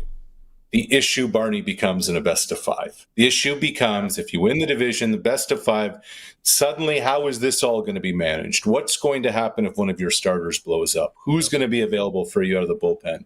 What happens if one of these under-the-radar offensive bats, or a few of them, don't produce for a couple of days. If these become the questions in a best of 5, but I think over the next week they've got enough daylight and runway to clinch. I just saw this too online. Speaking of new rules, there's another new rule for baseball coming. Yes, automated balls and strikes. You can challenge a ball up to 2 balls and strikes. The pitcher, the catcher, and the batter are the only ones who are going to be able to do that. Purists. I think yesterday in the Milwaukee-San Diego game, the umpire missed 25 balls and strikes. We now live in a world where technology, information, data, etc. is available. Let's use it a little bit. All right, Arash, never change. All right, my man, never. I don't plan to, brother. I don't plan to. Let's talk Thursday, bud. See you later. Thanks, buddy. Coast to Coast with Arash Madani is for Brian Golly. Smart investing solutions. Be smart with your money. Call Brian, 546-2533. That was a good one and a long one. Let's take a quick break. Come back with a little clutch performer. It's a Sportscage. Streaming at sportscage.com and on 620 CKRM. More power, more output, more comfort. The Fendt Ideal Combine is ready to roll on your farm. The most innovative and modern combine on the market, the Fendt Ideal Combine has exceptional efficiency backed by the industry's best warranty. An unbelievably comfortable cab. The Fendt Ideal Combine is ahead of the game and the best in the game. The Fendt Ideal Combine is ready to roll on your farm. See for yourself at Nick's Service in Emerald Park. nicksservice.com. Get it hot and get it fast. Western Pizza. Meet Todd. It's noon. He's really hungry, and his stomach makes sure to let him know it. Todd, we talked about this. No more skipping meals. I need cheese. I need crust. I need Western Pizza. All right. Western Pizza it is. Western Pizza. Dine in or take out today, before your stomach starts making demands. And get it hot and get it fast. Western Pizza. Lots of people out there are worried that they're running out of time. Hi, I'm Brian Golly. The average 50-year-old has roughly 15 years left to maximize investment returns before they start to draw their retirement income. You know that GIC rates won't get you where you need to be. You need a solid investment plan, and you need it now. Invest with confidence and make smart investment decisions. Get Brian Golly working for you and build a solid investment plan that you can rely on. Call Brian at 546-2533 today. The Ritchie Brothers Fall Farm Season is here, featuring a huge selection of agricultural equipment coming up for auction across Canada. With 28 separate equipment auctions scheduled between October 2nd and November 6th, we're confident you'll find the equipment you need to get up and running or expand operations. And the best part is you can view detailed listings and quickly assess their assets entirely online. Head on over to rbauction.com to learn more about this great opportunity. Once again, that's rbauction.com. The Sportscage Clutch Performer for Nick's Service in Emerald Park. Your local Massey Ferguson Challenger, Rogator, Gleaner, and Fendt dealer. Call 781-1077. Welcome back to Now Time for Clutch Performer for Nick's Service in Emerald Park. Okay, Colson, this is where I'm going to lean on you here because you've been following this. I was down in Texas all weekend, but the Canada women's rugby team. Following's a bit strong. I just noticed it, and hey, anytime Canada's doing good in sports, we got to talk about it, right? So absolutely. So from how I understand, they beat New Zealand. Yeah, which is a huge deal. Beating New Zealand in rugby is a big deal. Huge deal. Flat out. So yeah, they beat New Zealand pretty handily. I think it was 34-19, 35-19 this last Saturday in the semifinal. Okay. So they're playing gold against England this coming Saturday. It's in England too, so England's got the whole home crowd. Right. From the research I've done, England's ranked number 1, best program in the world right now. Canada's ranked number 2, so we're up there. But to get to this tournament, Team Canada had to raise $1 million just to get there. Own. Yeah, they had to do a fundraiser just to get there because apparently our budget's like 10%, 15% of what everyone else has. Meat sales. Bottle drives. Yeah, so this is literally like the kids from the backyard playing the prep school kind of thing. Cornhole tournaments. Exactly. Yeah. So, and apparently even the Tragically Hip got in on it. They were like, hey, we see what you're doing. you're doing this for Canada, and they made T-shirts, and all proceeds going straight to it. So, again, they're playing for gold this Saturday. I think it's like 9 a.m. our time. So, clutch performer in England too. Yeah, the home turf. That'll be dicey. And then literally, I got England. I got one more. Yep. This is still Canada, closer to home though. You're a big fan of 50-50s, right? I've been known to like the game of chance. Yes. So this is, I believe it was the Newfoundland WHL or SJHL equivalent. Okay. Hey, look at this, Seth. 50-50s, $37,770. Heck of a pot, right? Yeah. Wait for it. My mom won the 50-50. Are you serious? I'm not joking. My mom won the 50-50. Oh my gosh. We need a Big Mary. David just came up and showed me. My mom won the jackpot. No way. That's awesome. What an opening night. You just got 3 new suits. Maybe you can go get 3 more. $37K for moms. Yoga pants. Here we go. I'd say that's pretty clutch. Yeah. That's awesome. That's good. Good. Unique stuff. Good job, Colson, on our clutch performers. Again, remember, if you have one, send it in. Preferably to email hi@sportscage.com. Get some more of the local ones. That's a great $37,000 in a 50-50K. So we're still giving away the Rams prize pack. Clutch performer is for Nick Service in Emerald Park, your local Massey Ferguson, Challenger, Rogator, Gleaner, and Fent dealer. Regina Rams prize pack. 4 tickets, 2 adult, 2 youth for Saturday's game versus Manitoba at Mosaic Stadium. Kickoff is at 2 p.m. We're also throwing in 2 youth Ram hoodies and 2 Ram water bottles. Thanks to the Regina Rams. 936-6262. All you got to say is Rams. Go Rams, whatever. Colson's going to figure that out. Get you in. We're playing SaskTel. Pick the score as well. Let us know. Riders Elks Saturday. I got a chance to win a $200 SaskTel gift card there, too, if you're closest to. That is thanks to our friends at SaskTel. And more winning, we have chicken to give away. Text of the day is winning a KFC pack.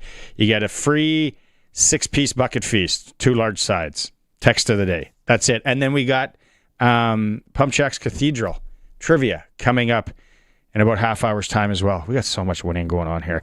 It's the Sports Cage. Thanks to everyone who's engaging on the Prairie Land Rentals text line. Still more to come. We're going to talk AAA U18, AAA midget hockey. Big opening night for the Regina Pats Canadians tonight. Who's going to be in the lineup is the question. We'll talk to head coach of the Patsies, Ryan Hodgins. We are the home of local sports in Saskatchewan, 620 CKRM. Hockey is back, and what better way to kick off the season than a visit to Extreme Hockey and Sport? September is Customer Appreciation Month, where every purchase qualifies you to receive your money back. At month end, 2 lucky winners will win back their purchase. Size doesn't matter. Product doesn't matter. Extreme Hockey and Sport. Locally owned, community-oriented, customer-focused, and don't forget the price match guarantee. Extreme Hockey and Sport, 1425 McIntyre Street, and the Pro Shop, conveniently located at the Cooperator Center. The Ritchie Brothers Fall Farm season is here, featuring a huge selection of agricultural equipment coming up for auction across Canada. With 28 separate equipment auctions scheduled between October 2nd and November 6th, we're confident you'll find the equipment you need to get up and running or expand operations. And the best part is you can view detailed listings and quickly assess their assets entirely online. Head on over to rbauction.com to learn more about this great opportunity. Once again, that's rbauction.com. The ball is snapped. He scans the field. He's going deep. What a play! Rider fans, make your own great play by going to riders5050.ca. You can now buy tickets for every Rider game, home or away. You can also sign up for the 50-50 Club and never miss a draw, including the weekly loyalty and early bird prizes. All proceeds support amateur football in Saskatchewan, equipping the heartland, and just maybe score a big win. Get your tickets today at riders5050.ca and go Riders! Riders 50-50 is presented by ISC. Sportscage is live streaming from our Century Studios in downtown Regina. Watch now at sportscage.com and our YouTube channel. Be part of the show by texting 306-936-6262. 620 CKRM. Welcome back to the Sports Cage on Tuesdays for Saskatchewan Lottery, the main fundraiser for sport, culture, and recreation in Saskatchewan. Still a lot more to come.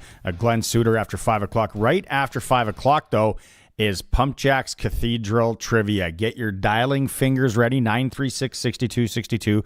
Colson standing by. So right when you hear news at 5 o'clock, start dialing. Get a chance to win $100 to PumpJacks Cathedral. Trivia question today, the tease. It's on the rule changes. Rule changes in football. How about we put it that way for you? We're all about the local sports here tonight. Is the start of the season for the Regina Pats Canadians, the national champion Regina Pats Canadian. It's a big deal because Liam Pugh and Maddox Schultz will be in the lineup for the Pats Canadians. If you can't follow the bouncing ball, they are playing Pats Canadians also with the Regina Pats. So they got the home opener for the Pats Canadians tonight, 8 o'clock, Cooperator Center, and then Friday they should be in the lineup for the home opener of the Regina Pats. It's a unique situation. Really interesting when you get into it. So let's go out on the Western Pizza guest hotline right now. Western Pizza, they're always local and supporting local. Great night to pick up a wheel or any of the Greek favorites you love. Here we go on the Western Pizza guest hotline with the head coach. All right, Hodgie, it's you might want to downplay it a bit, but it's a pretty special night tonight as the Regina Pats Canadians taking on Estevan, and we don't want to look, beyond two players, but you got two players in the lineup that it's kind of monumental and unprecedented what's happening here.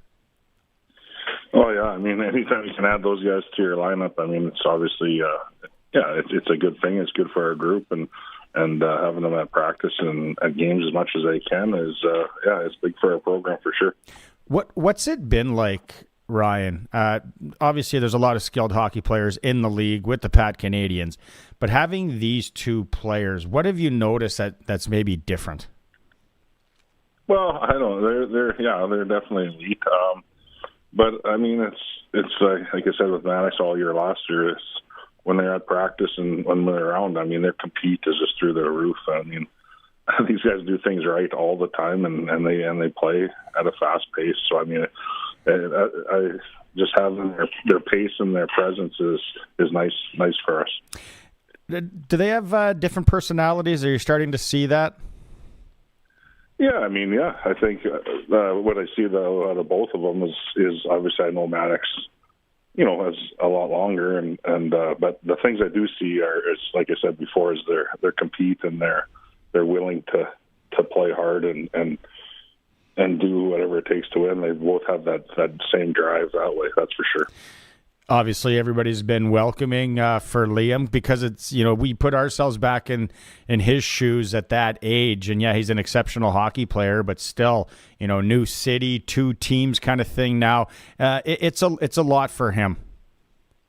Oh, yeah, for sure. That's a lot for these guys. For Liam, but what I've seen, I mean, he's handling it great. I mean, I know when he's been around our team, the little bits that he has, I mean, he's a great kid. I mean, he gets along with everybody. I mean, he's just a team guy. So, I mean, I don't see anything, but yeah, for sure, it's a lot for him. New city, couple teams, a lot of new players. So, but what I've seen, he's doing a great job fitting into both programs. I know I got a few text messages right off the hop and all that. Was there any pushback from the league in letting this happen, Ryan? Well, you know what? To tell you the honest truth, we didn't really have, a whole lot to do with the process. With the Western Hockey League, with the new exceptional status and how it works, and it was pretty driven, from. I mean, obviously, I would like the decision they made, but again, it's Sask Hockey Canada, and the WHL more than anything that I've with it. So I mean, I haven't had pushback myself, but I mean, I'm sure people didn't love it, but in our league. But at the end of the day, it's kind of out of our control. How many games ideally do you think? Let's take playoffs out of it, Circle K tournament out of it. How many games do you foresee Maddox playing, for instance? Well, I don't. To tell you, we're kind of just taking it, month by month, and then working together with the program, with the Pats has been phenomenal. For one, I mean, just working together. And the priority is that these guys, don't get burnt out and don't get overloaded and so forth. So, I honestly don't have a number on the top of my head. But again, it's just obviously as much as we can get them, and then they're a big part of the Pats. So between the two programs, we'll just have to, keep working together and making the best situation for the boys. It's such a unique and it's new, so no one really knows what to do, what to expect. So you're a trailblazer. You'll be able to write a book after this, Hodgie. Yeah, there's no blueprint for this. So we're working together with the programs, and it's been going good. Let's talk about the team. Obviously, no slouch. You got a good hockey team there. A lot of new guys, some older with some experience already in that U18 age group, and then some young guys coming up. Really strong team front to back for the Pats season again. Well, yeah, I'm very happy with the guys that we have and the guys that signed, and again with the young guys, some of the young guys moving on. I mean, that's what we want in our program, right? We want guys to get that next level whenever they're ready. So with a big turnover is a positive for the program and for the players, and that's what we want. With a big turnover, again, you're starting fresh and starting from the basics. So it's early. Like I said, I'm happy with the guys we have. And then time will tell on how things click. So, very happy with the group. Estevan tonight, home opener. What are you expecting from Estevan this year? Estevan's going to have a strong team. They got some experienced guys. They got skilled players. They got a good rounded team. They'll be really strong. And then for you guys, I know there was a little bit of injury trouble. You guys are starting the year with a few guys on the shelf? Yeah, we got a few out. A little adversity here off the hop. We got tonight sitting out with injuries. We got Montaigne's out, Wiley's out, Hahn's out, Dosenberger, and Bratton and Bowen are suspended. So, we got six of our guys out, but at the end of the day, we'll play with the guys we got, and we have some APs coming up tonight. We have Donaldson playing, and Jaworski, and Steves will dress backup Meyer tonight. Nice. Well, you've played enough senior. Yeah. You played enough senior too, Hodgie. You can know how to run with 5 forwards if need be. That's right. See that. All right, bud. Right on. Well, I know you guys fired today. We'll be all over it again all season long. Hodgie, thanks for taking some time today. I appreciate it, Barney. There it is, 8 p.m. tonight at the Cooperator Center. Estevan in town. Should be a good game. He says Estevan's got an experienced team. So Ryan Hodgins is joining us on the Western Pizza guest hotline. Pick up some Western Pizza. Stop at a Western Pizza maybe before the game. Head to the C6. Head to the parking lot at intermissions, whatever you got to do there. Pat sees Estevan tonight, 8 p.m. It is the Sports Cage. Don't forget, PumpJacks Cathedral Trivia coming up after 5 o'clock. Get your dialing fingers ready. Dave Thomas is going to step in with the sports ticker in a bit. We are the home of local sports in Saskatchewan, the Sports Cage on 620 CKRM. Rider Nation lives on 620 CKRM. I'm Dave Thomas, voice of the Saskatchewan Roughriders. Saturday is game day as the Riders take on the Edmonton Elks. Countdown to kickoff with Justin Dunk and Tegan Whitco's at 2. The pregame show's at 4. And kickoff with Luke Mullender and I is at 5. Saskatchewan Roughrider football on the Cooperators Rider Broadcast Network is brought to you by Young's Equipment, GMS Insurance, and PlayNow.com. Stream every moment of Rider football at SportsCage.com. The ball is snapped. He scans the field. He's going deep. What a play! Rider fans, make your own great play by going to riders5050.ca. You can now buy tickets for every Rider game, home or away. You can also sign up for the 50/50 Club and never miss a draw, including the weekly loyalty and early bird prizes. All proceeds support amateur football in Saskatchewan, equipping the heartland, and just maybe score a big win. Get your tickets today at riders5050.ca and go Riders! Riders 50/50 is presented by ISC.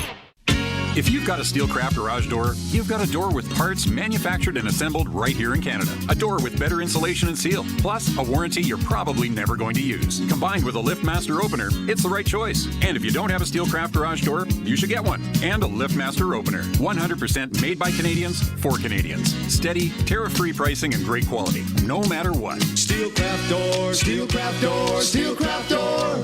We offer more. Sask Lotteries has over 50 years of winning behind us. And you know what that means? Lots of winning numbers. Numbers like over 1,200 organizations funded and 12,000 plus groups supported. $6 million given away annually in community grants. And the winningest number of all?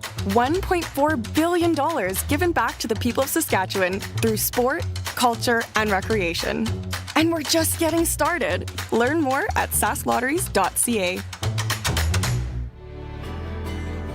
The care your family receives in hospitals, schools, and community programs comes from SEIU West members who live in your community. We're united around something simple. When working people have what they need to do their jobs well, everyone benefits. Our conditions of work are your conditions of care.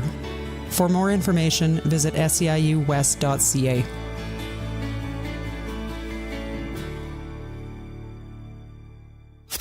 The 620 CKRM Country Corner is brought to you by Glasses TV, your SaskTel authorized dealer, and Foster's Audio Video in Carlisle. Get the newest cell phone today with an amazing SaskTel rate plan.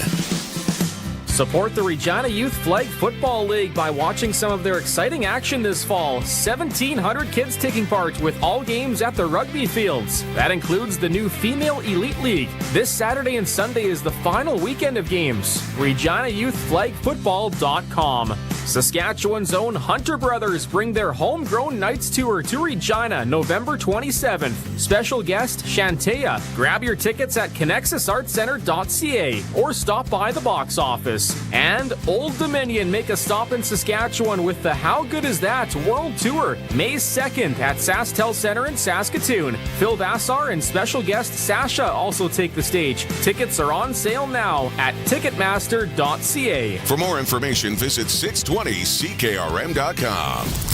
It's time for the Sports Ticker, brought to you by Extreme Hockey and Sports, Regina's locally owned one-stop hockey shop. Now with a price match guarantee. 1425 McIntyre Street.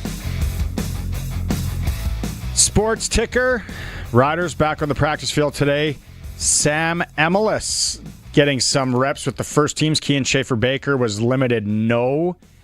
Tavon Campbell, Marcus Sales was out there, as was Thomas Bertrand-Houdon, but he was limited as well. Riders, of course, Saturday in Edmonton. Jays hosting Boston tonight. Their magic number to Quincy AL East is down to 4. Local hockey at C6. Midget AAA season opening up. U18 for the Regina Pat Canadians. Liam Pugh and Maddox Schultz expected to be in the lineup as the Pat Canadians host the Estevan Bears. You just heard from the head coach of the Pat Seas. Estevan's no slouch this year. Should be a good one. SJHL. Warman's in the Battlefords. Weyburn travels into Humboldt. Larange welcomes Melfort. Sportscage.com poll today. Which announced change to the CFL game will have the most impact? We're keeping it up today because it was so popular yesterday. You can vote at sportscage.com. Don't forget, PumpJacks Cathedral Trivia is coming up right after the news. Start calling now. Ticker in hour 2 is for the local hockey shop, Extreme Hockey and Sport, where they have the price match guarantee. You find something cheaper, take it into them. They're local, always supporting local, and they'll now price match on anything at Extreme Hockey and Sport. PumpJacks Cathedral Trivia coming up. Before that, though, before we get to news, and then Glen Suitor after, let's talk to Brian Raymond from Flowing Springs. Brian Raymond from Flowing Springs Golf Course is joining us. Brian, I got to tell you, I said it every time in September you've been on. September's my favorite month to golf. We got some nice days here. What can we tell people about specials and closing times and what time they need to tee off by? Well, you're absolutely right about September golf. The weather's been fantastic, and the best part about it is hardly any wind. But as far as specials go, every Monday, every Wednesday, if you're a senior over 60 or if you're a lady, $39 to come out and play the golf course. And, of course, every day after 3 o'clock, it's $38. After 5, it's $22. And we do have a 9-hole rate, by the way, and it's available all day long. So if you're interested in coming out to play golf, there's some great deals. And you mentioned the after 3 and the after 5. There's still sunlight until I want to say 7ish and all that. But Brian, people need to understand, like, if they want to take carts, you can take carts. If you just want to come out for a nice walk, hit the ball around, you can walk it as well. Yes, absolutely. This is a very walkable course. There's no question about that. And yes, we have carts available, so that's not a problem either. Anything else as far as specials in the pro shop? Anything people should know about? We've been clearing some stuff out. We've got golf shoes on sale, sunglasses on sale, some of our clothing, but for sure we've got specials in the clubhouse as well. Another reason to come out to the golf course. I love it. Yeah, looking at the forecast, we've got some really nice days here for people to get in, take advantage. How do they book, Brian? All you have to do is give us a call at 306-543-5050. And you can book online now at flowingspringsgolf.com. All right. Do you want to give me 30 seconds on what you think about the CFL changes, or do people need to come out to talk to you about that one? The only thing that I really like is I like the 35-second rule, but other than that, it's the new USFL. What can I say? Right on. There you go. There's a talking point. If you're going out to Flowing Springs, have a cup of coffee with Brian, and you can talk about it. Talk to you on Thursday, Brian. Yeah, take care. Bye. From the towers to the tractors, country's greatest hits. 620 CKRM, a Harvard media station. Good evening. I'm Corey Atkinson from the SaskToday.ca newsroom with your 620 CKRM News for Echo Sound in Fort Qu'Appelle. Stay connected with the new cell phone from Echo Sound. Call 306-332-6711. The head of the Bank of Canada says he's worried about U.S. President Donald Trump's attacks on the American Federal Reserve. Trump has reportedly floated firing Fed Chair Jerome Powell and is in legal battles to try to oust one of the Fed's governors. The Bank of Canada's Tiff Macklem says monetary policy must be independent to keep prices stable, and he backs his counterpart south of the border. Chairman Powell is doing a very good job under very trying circumstances, and he is guiding monetary policy based on evidence, not politics.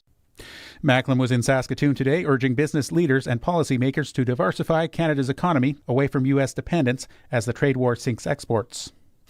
Overall crime in Regina has dropped nearly 16% compared to the same time last year, according to new police data. Acting Police Chief Laura Davies said property and personal crimes are both down, with big declines in robberies, assaults, and break-ins. But arsons continue to rise, up more than 5%, with garbage bin and vehicle fires driving the increase. Davies said the crimes are difficult to solve since there are rarely witnesses. Police have dedicated arson investigators and are working with the city on prevention. A special meeting of the Northwest Terminal shareholders will be held during the week of October 20th. It's regarding a proposed $27 million offer from Bunge Canada to purchase NWT's grain elevator in Unity. NWT Chief Executive Officer Jason Skinner says the board would like to see two outcomes should the offer receive approval. We wanted to see a company come in that would honor the storage leases we have with farmers, and Bunge will do that. And then just ensuring the long-term future of the grain handling services here in this area. I think Bunge's a reputable company, and they'll do a very good job of that. All proceeds from the potential sale would go towards NWT's $42 million debt. The offer needs two-thirds approval from shareholders to make it official. Saskatchewan is asking the Supreme Court of Canada to fast-track its appeal of a ruling on the province's pronoun law. The law prevents children under 16 from changing their names or pronouns at school without parental permission. Premier Scott Moe's government used the Charter's notwithstanding clause to pass the law in 2023, but the Court of Appeal ruled a challenge of the law by UR Pride can go ahead. The province says the case is of national importance and wants it heard alongside Quebec's religious symbols law. And Ed Robertson, Katie Lang, Tom Cochrane, and Chantal Kreviazuk will be among the music stars celebrating new inductees to the Canadian Songwriters Hall of Fame. Organizers of the Legends induction ceremony say Lang will induct Mimi on the Beach singer-songwriter Jane Siberry, while Cochrane will induct rock trio Triumph for hits including Lay It on the Line. Robertson will induct Sugar Sugar co-creator Andy Kim, and Murray McLaughlin will welcome Painted Ladies songwriter Ian Thomas to the class of 2025. That was your 620 CKRM News. Read more stories from around your community and around the province at sasktoday.ca and 620ckrm.com. Your weather is next. This back-to-school season, don't be prehistoric. Mom, my phone is basically a fossil. Sweetie, your phone's older than a T-Rex. Time to evolve at Echo Sound. your SaskTel authorized dealer. They have new phones, back-to-school deals, internet and Max TV stream, and no extinct data plans. In 2025, there's no excuse to roam with a Jurassic phone. EchoSound, your SaskTel authorized dealer in Fort Capel. EchoSound.ca. Brought to you by Line X Regina, Serious Protection, Killer Lux, 1865 McCarra Street. Matt's Furniture. Visit mattsfurniture.ca. High pressure makes for absolutely beautiful weather the next several days and nights across the region, with temperatures running well above normal. Even though it's autumn, tomorrow's temperatures will be more reminiscent of the middle of July. And those readings will remain well above normal through the remainder of the week, even though we do see a subtle cool down again by Thursday. Dry as a bone as well. Clear skies overnight tonight. Lows near 8 degrees. South to southeast winds at 10 to 20. Chance of rainfall near 0. Golden sunshine tomorrow. Very warm for late September. A high of 29. Southwest winds at 15 to 25. Chance of precipitation 0. Clear tomorrow night. Lows near 7 degrees. Chance of rainfall 0. Winds become north and northwesterly at 20 to 40 and increase. Mostly sunny with diminishing winds on Thursday. A high of 22. Northeast winds at 10 to 20. Mostly sunny on Friday at 21 and mostly sunny 24 on Saturday. With your 620 CKRM Precision Weather Forecast, I'm meteorologist Russ Murley. When you want the best for your truck, you want Line X. Your truck has withstood the harshest elements Saskatchewan has thrown at it. Rocks, gravel, rain, sleet, and snow, and left with no chips, no rust. Line X protective coating keeps your truck's bed liners, rocker panels, and bumpers looking like brand new. Don't settle for Brand X. Go with Line X. It's serious protection. Come see why everybody loves taking their truck to Line X Regina for their rocker panels, bumpers, and more. Line X. Make your truck complete. 1865 McCarra Street.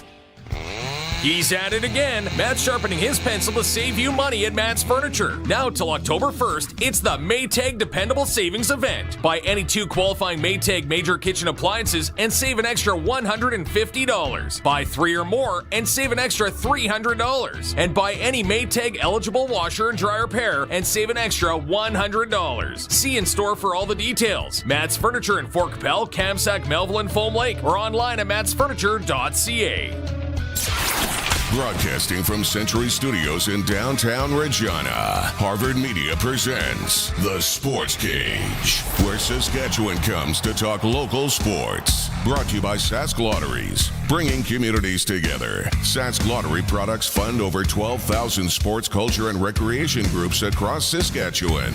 Be part of the show. Call 1-866-767-0620 or text 306-936-6262. The Sports Cage. Streaming at sportscage.com, our YouTube channel, and on the radio at 620 CKRM. Okay, we got an hour left in the program for Saskatchewan Lotteries. Thanks for making time today. Thanks for the text messages.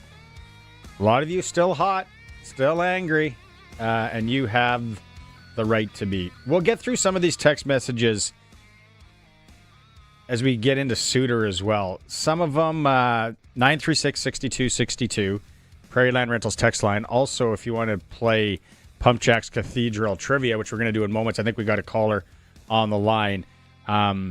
Couple of the text messages that I was looking at here. People are saying they're double gravy guys. They want the KFC. That's for sure. No name 760. No idea where that is. What's the problem here? It's still football. By the way, the goalpost moved. Move has the uprights at the back of the end zone. NFL is at the goal line. What? The rule change? No, it's not. So we'll move on to the next one. There was one guy that was saying basically, and I'll condense it down, that this is all out from the east. And I think Suits is listening to this. This is all the Suits in Montreal. There were people from the west in this group, maybe Saskatchewan. It's not that. They're not. What? Two things are the same as the NFL. The Board of Governors had to approve it, which includes 5 West teams. I don't get it. Did anybody send more than 2 things that are going to be similar to the NFL? 2. Length of the field, minus the end zones, and the goalpost will be at the back. Other than that, everything. I guess the game is 60 minutes long, but it's always been that way. There we go. We got 3. We have three. Three things will be the same as the big bad American game. Keep them coming. Okay. PumpJacks Cathedral Trivia time. Colson, let's roll. It's time for Sportscage Trivia for PumpJacks. Great food, cold local draft, and a place that feels like home. PumpJacks Cathedral, large selection of local draft, food and drink specials. Kids are allowed until 8. Entertainment, lifestyle, every weekend on Albert Street and 13th. All right, Janice Dumba, you're on the line. You ready to play? Yes, I am. Okay, Janice, you're going to have 10 seconds here. I'm going to ask you the question, and it is based on rule changes in tackle football. Here we go. In what year did the NFL move their posts back? They used to be on the goal line, and then they moved their posts back. Was it 1984, 1974, or 1964? 1984. Do you want to? We're going to give you 5 more seconds to think about that one, Janice. 1974. Then. 1974, Janice. Lucky you took the extra time to think about it right there. 1974, Janice. Have you been to PumpJacks Cathedral on Albert Street? No, not since it opened. No. There you go. Okay, Colson's going to take down your info. Thanks for calling in. Thanks for playing. You got $100 to PumpJacks Cathedral. Much. That's right. You can go try out. I heard the soup's amazing, Janice. Thank you. I know the dry ribs are great. The draft, always great. Colson's going to take your info. Okay.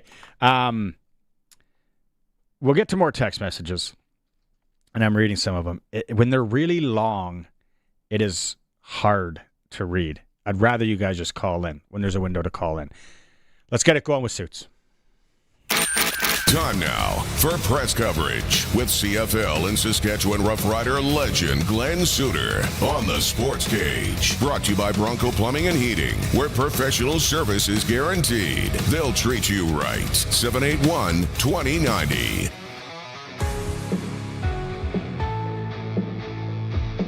Okay, Suits, I'm going to play the role of angry Western football fan. Okay. Damn commissioner, changing the game to be like the Americans. Your rebuttal. Yeah, no, it's not. The pillars of our game are intact.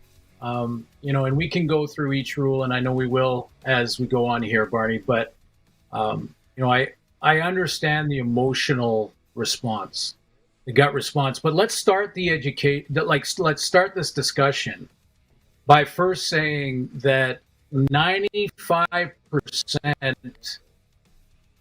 of what we ever happens. So let's start the discussion there. Try and suck some of the emotion out of it.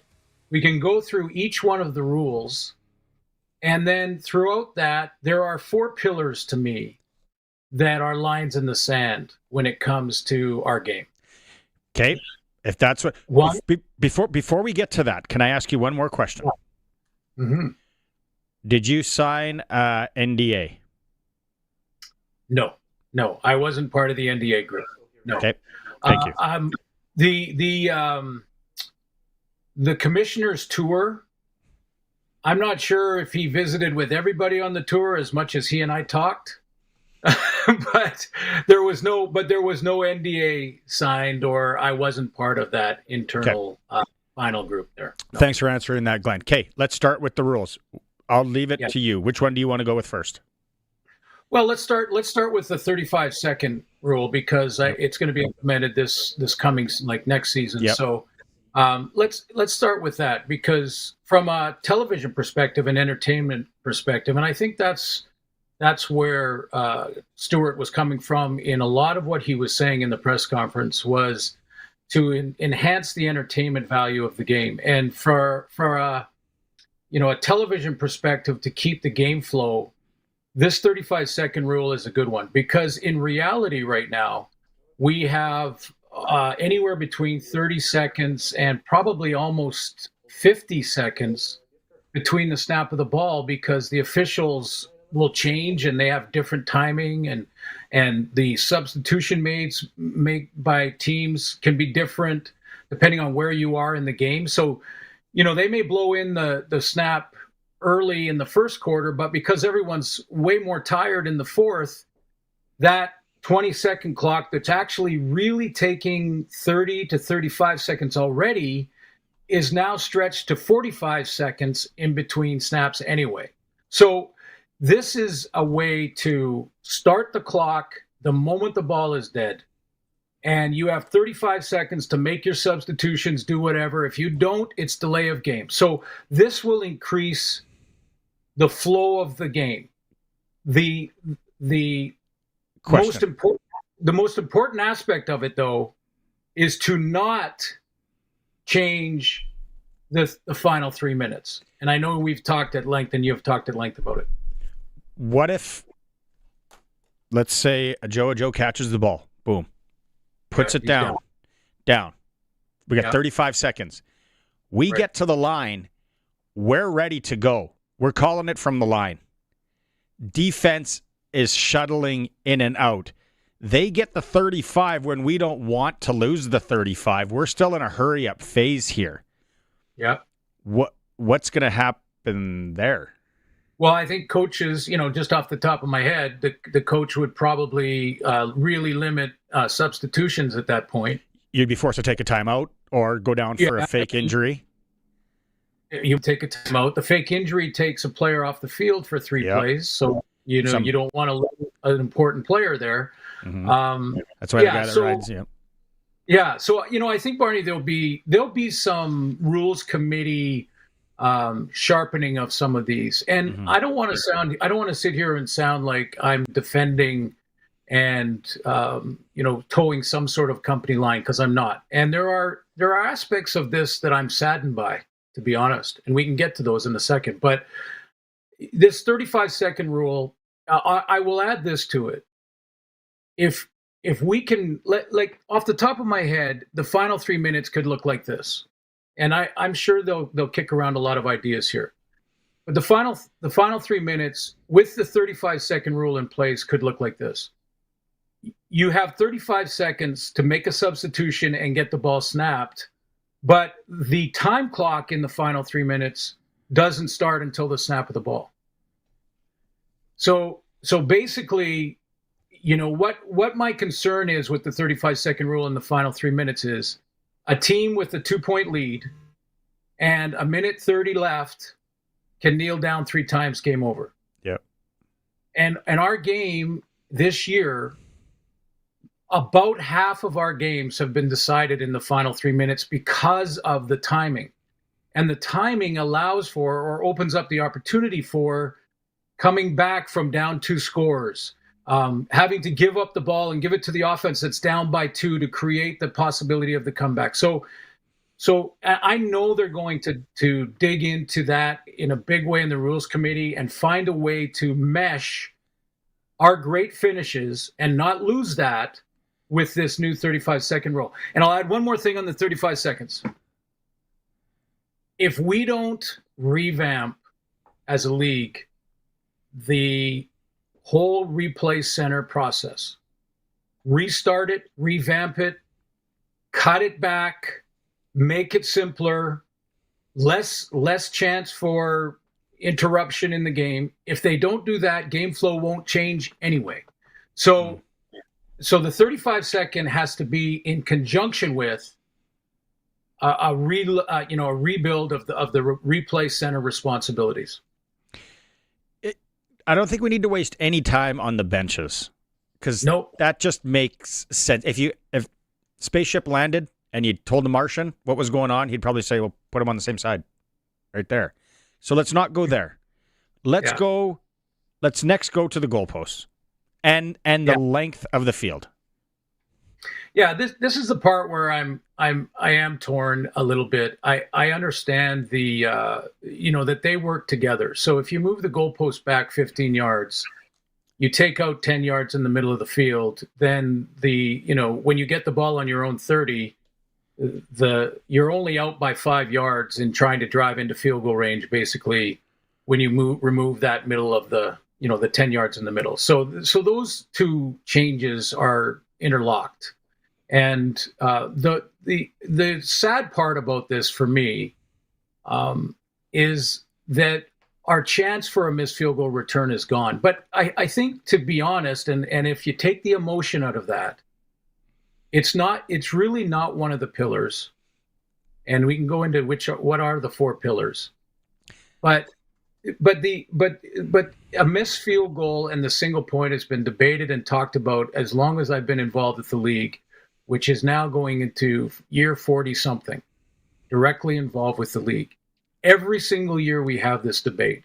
And every single year there's a whole bunch of people. And listen, if every single person that wanted to get rid of the single for a missed field goal because it rewards failure buys a ticket, we will have jam-filled stadiums.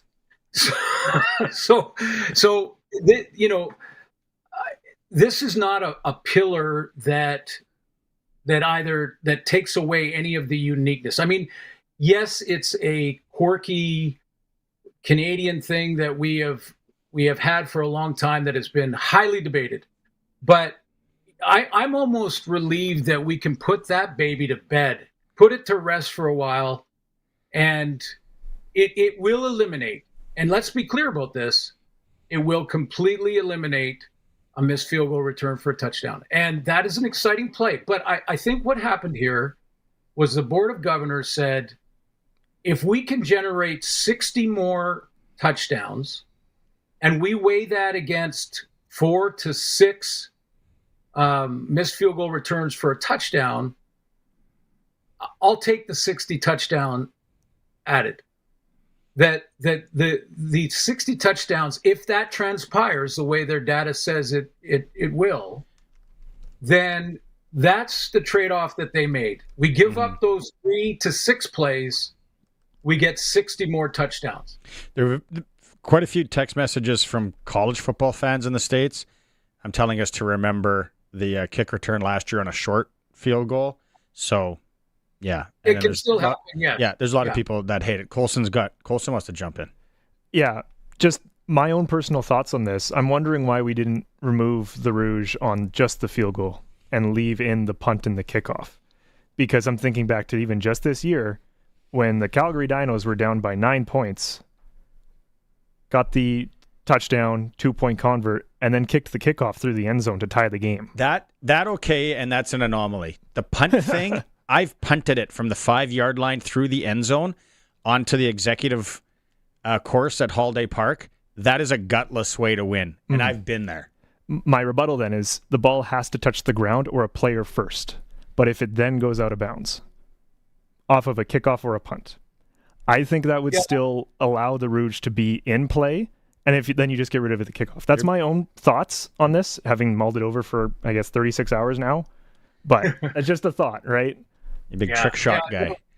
Yeah, no, and I hear you on that. But, I think, again, the board was looking at this, and the new commissioner was looking at this and said, one of the criticisms has always been, and the debatable aspects of our game, is that no one wants to see the Grey Cup won on a missed field goal or a punt out of the end zone.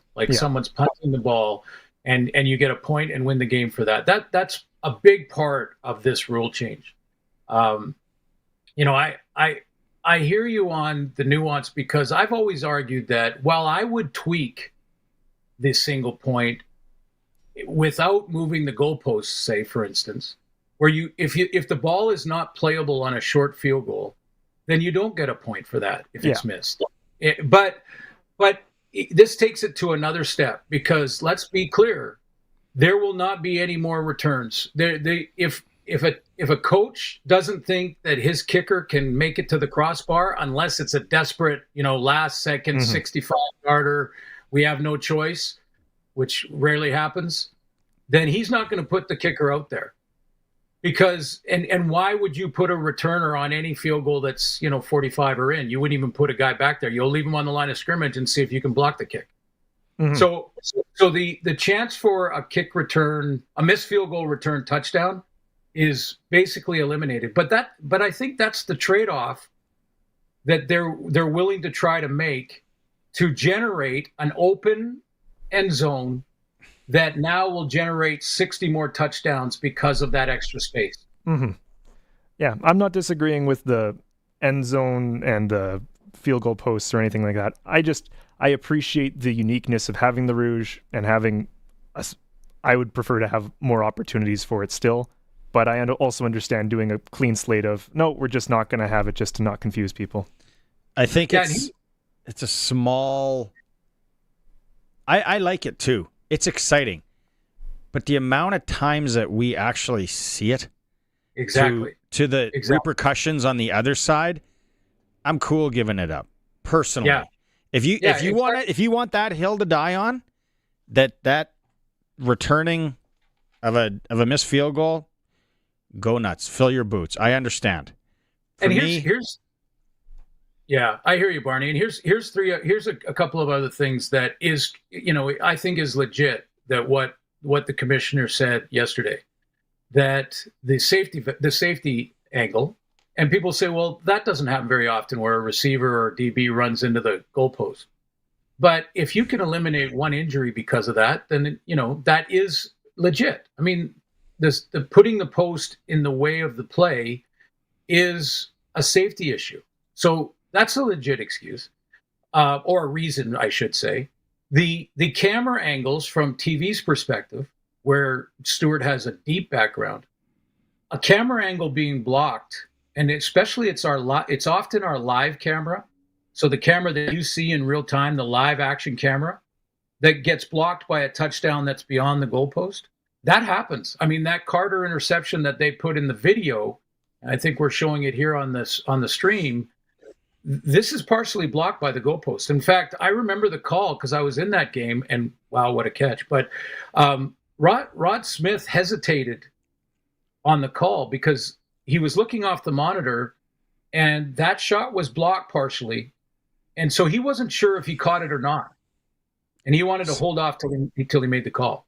Scott in Regina says the 60 more touchdown projection is laughable at best. So not a data guy. We'll see. He says the college kick 6 play has 6 million views on YouTube. So I think those plays generate interest. Scott in Regina. Understandable. Hey, maybe we'll have those plays get you up out of your seat, and those plays are now gone. And we need to now see whether or not there'll be 60 more touchdowns. This is the part where, and this is sort of where I am, trust but verify. Let's see and trust that this data has been legitimately found and developed and studied, and then let's verify it over the next the first half of the season next year, and see if we are increasing touchdowns, if the offense is more creative down in the goal line because they have more space, and what all the numbers projected. Do you like the end zones to 15? I think that's part of, again, the link between moving the goalpost back. Now, if you're 20 yards, you just have to get so much closer to be in field goal range. I think that's where there was a little, let's not make it too drastic. Let's move it 5 yards. Plus the consistency of Montreal and Toronto. I was just going to say it's because of the wonky, the wonky parks. Yeah, let's show Memphis. Do you remember this bad boy, Glenn? In Memphis, show if you're watching the stream, this picture is awesome. Look at that dumpster fire. I want to run into that wall. You're running a flag post or a corner post pattern, and you stumble. You can be in the hospital for a while. That's an amazing picture. Okay, so Glenn, this is Adam and Theodore. Kudos to this guy because he's asked this for 48 hours to different guests. Okay. I actually asked when Stewart was on yesterday. I read it late. He said he's a big pillar guy. Lots of companies have those guys that like to make the pillars. He wants to know the 4 pillars. Okay, so the 4 pillars for me, and these are lines in the sand, and my response today would be extremely different if any one of these pillars were mentioned. The first one and most important is 3 downs. The second one is 12 players. The third one is the final 3 minutes. And the fourth one is Canadian content. Those pillars in our game, to me, are the lines in the sand. And none of those pillars were encroached upon yesterday. So, that's why I'm choosing to trust and verify and I'm choosing to be open-minded. But let me add this to the emotion that we're seeing. I want to thank those people, and I think that emotion, including Nathan Rourke in Vancouver, that raw emotion and fight in the dog to preserve our Canadian traditions. Thank you for that, because those fans aren't diehards that need to change, and they're not traditionalists that, or don't get it or whatever. Those fans are our VIP fans. So we should be treating them as such. Those are our VIP fans. And that passion and that concern, again, as we started this interview, the 95% of things that you worry about that will never happen, keeping that in mind, I'm glad Nathan Rourke said what he said. I am. He was emotional. He loves Canadian football. I think when he steps back and he looks at the actual rule changes that are in place in the next 2 years, he will see that we are still uniquely Canadian with our 3 downs, our 12 players. The pillars are still intact, including, the development of Canadian content so that we can have stars like Jeff Fairholm in our own backyard. You don't think it was, for, I guess, one of the poster childs of the league, maybe a lesson to think before you speak, hold the emotion, check 24-hour rule. All parents know that. And then maybe come out with a statement? Well, okay, yeah, I hear you that there was emotion there. I mean, you could see in how he was saying what he was saying, how emotional he was on it. And I when I went back and listened to it 3 or 4 times, again, I think he was concerned with the direction that this seems to be taking. It was less of a discussion on the actual rule changes that have been added here, and more on what does this mean moving forward? Is this the slippery slope? Are we the frog in the boiling water that is turned up slowly? So, but isn't that just the conspiracy theorists right away, the tinfoil heads? It's like, oh my God, what are they putting in my body? And I got to wear this and I got to do this. It's just like, let's just cool your jets. They're, and the other thing is it's Stuart Johnston. Yeah, he is the commissioner. He had a group of, I'm sure, really smart people looking at this, pros and cons. This isn't just something he sat in his hot tub one night, said, "These sounds like this has a good idea. I'm going to roll with these." And the going back, Glenn, that to Nathan Rourke, it's like Chikai. He never I wish he would have just squashed the 4 down thing. I wish he when Dunk asked him that, and I know you never say never, and that's a motto in life: never say never. Like I said, if the guys that don't live golf come and say, "Hey, here's $200 billion, we want to buy this CFL," are we a business or are we a community service? First and foremost, what are we doing? The owners would sell it. So that, and I wouldn't blame them. Yeah, that's the answer to that question. And but here's the other aspect of what the passionate fan and what the passionate Nathan said. The other side of that is, let's say hypothetically that there is a secret plan to go to 4 downs down the road. This passionate response by fans, our VIP fans, this passionate response from one of the star faces in the league in Nathan Rourke is another reminder to all of the board and to the commissioner.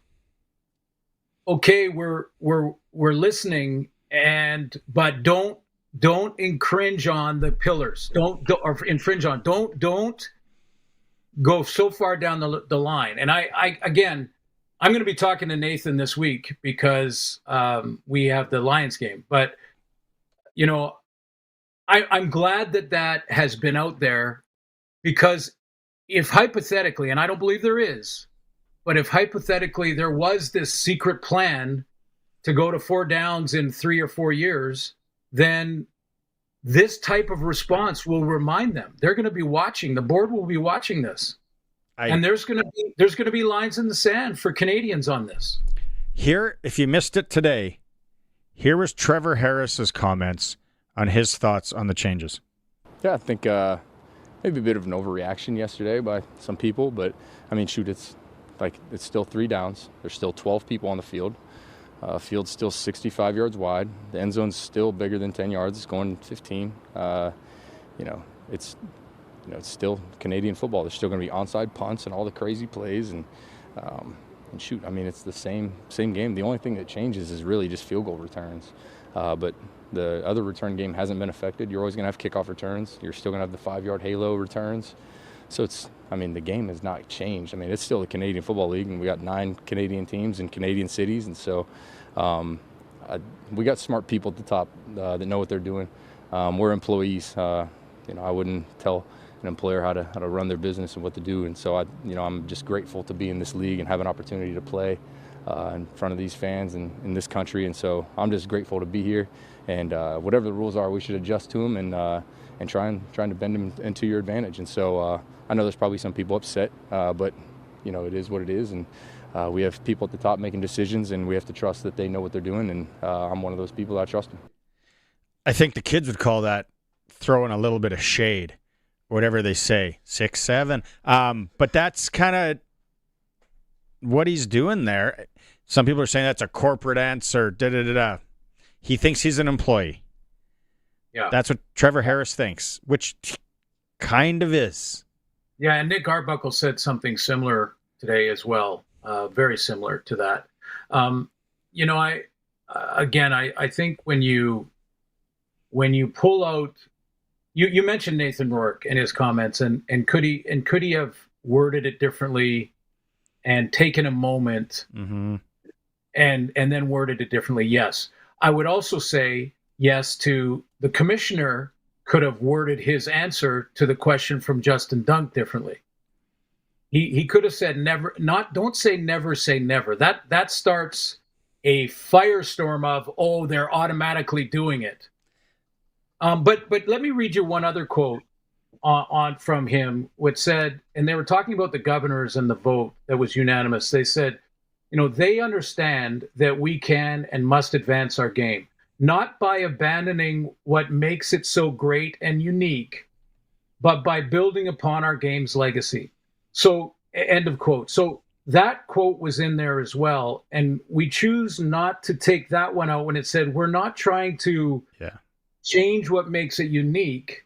And this was not to make it. Listen, I think it's disrespectful to the fans to suggest that by making the field 100 yards long, they'll be tricked into thinking they're going to an NFL game. Like our fans are way smarter than that, way more knowledgeable than that. They will not be tricked like this is some sort of. So, again, this did not infringe upon the pillars. Let's put it that way. Okay, I wrote down the pillars. I'm going to keep them right here in the studio, Glenn, and then we're going to go back to because we could go for, and I got so many texts I want to get to here, and we kept you long. We get to do this again on Thursday, which is great. What games are you doing this weekend, by the way? I have BC. I'm in BC and then in Edmonton. Oh, you're in Edmonton. Okay. Yes. Right on. Thanks so much. Let's catch up in a couple days. Text me if anything crazy happens. Okay, you got it. Yeah. Press coverage of Glen Suitor for Bronco Plumbing and Heating, where professional service is guaranteed. They will treat you right. 781-2090. Get a hold of the folks at Bronco Plumbing and Heating. Colson, sorry, we're running late. I know that. I didn't want to cut the man off. He was making some good points. We'll get to some of your text messages in a bit. The short ones, sorry. It's really hard to read the long ones. We also have some rider audio to get to still. Are we still giving away Rams? Rams prize pack. Text in Rams 936-6262. We're giving away the chicken for text of the day. I know a lot of people are wanting the chicken on there. Thanks to KFC, free 6-piece bucket feast. And also we're playing Pick the Score. 936-6262. It's the Sports Cage on the home of the Riders, 620 CKRM. Rider Nation lives on 620 CKRM. I'm Dave Thomas, voice of the Saskatchewan Roughriders. Saturday is game day as the Riders take on the Edmonton Elks. Countdown to kickoff with Justin Dunk and Tegan Whitco's at 2. The pregame show's at 4. And kickoff with Luke Mullender and I is at 5. Saskatchewan Roughrider football on the Cooperators Rider Broadcast Network is brought to you by your Saskatchewan Ag Co dealers, Quality Tire, and SaskTel. Stream every moment of Rider football at sportscage.com. Back to our regular spot, PumpJacks Cathedral. You know, I thought PumpJacks was a kind of boot polish till last month. What are you getting? Kerwin's crispy ribs and a cold pint of local craft. Crispy, meaty, beautiful. You had me at meaty. Plus, we got live music on the weekends, big screens. This place is basically my second marriage. And way cheaper than the first. On the corner of Albert and 13th, PumpJacks Cathedral Saloon and Steakhouse. Come early, stay late. The place where friends meet.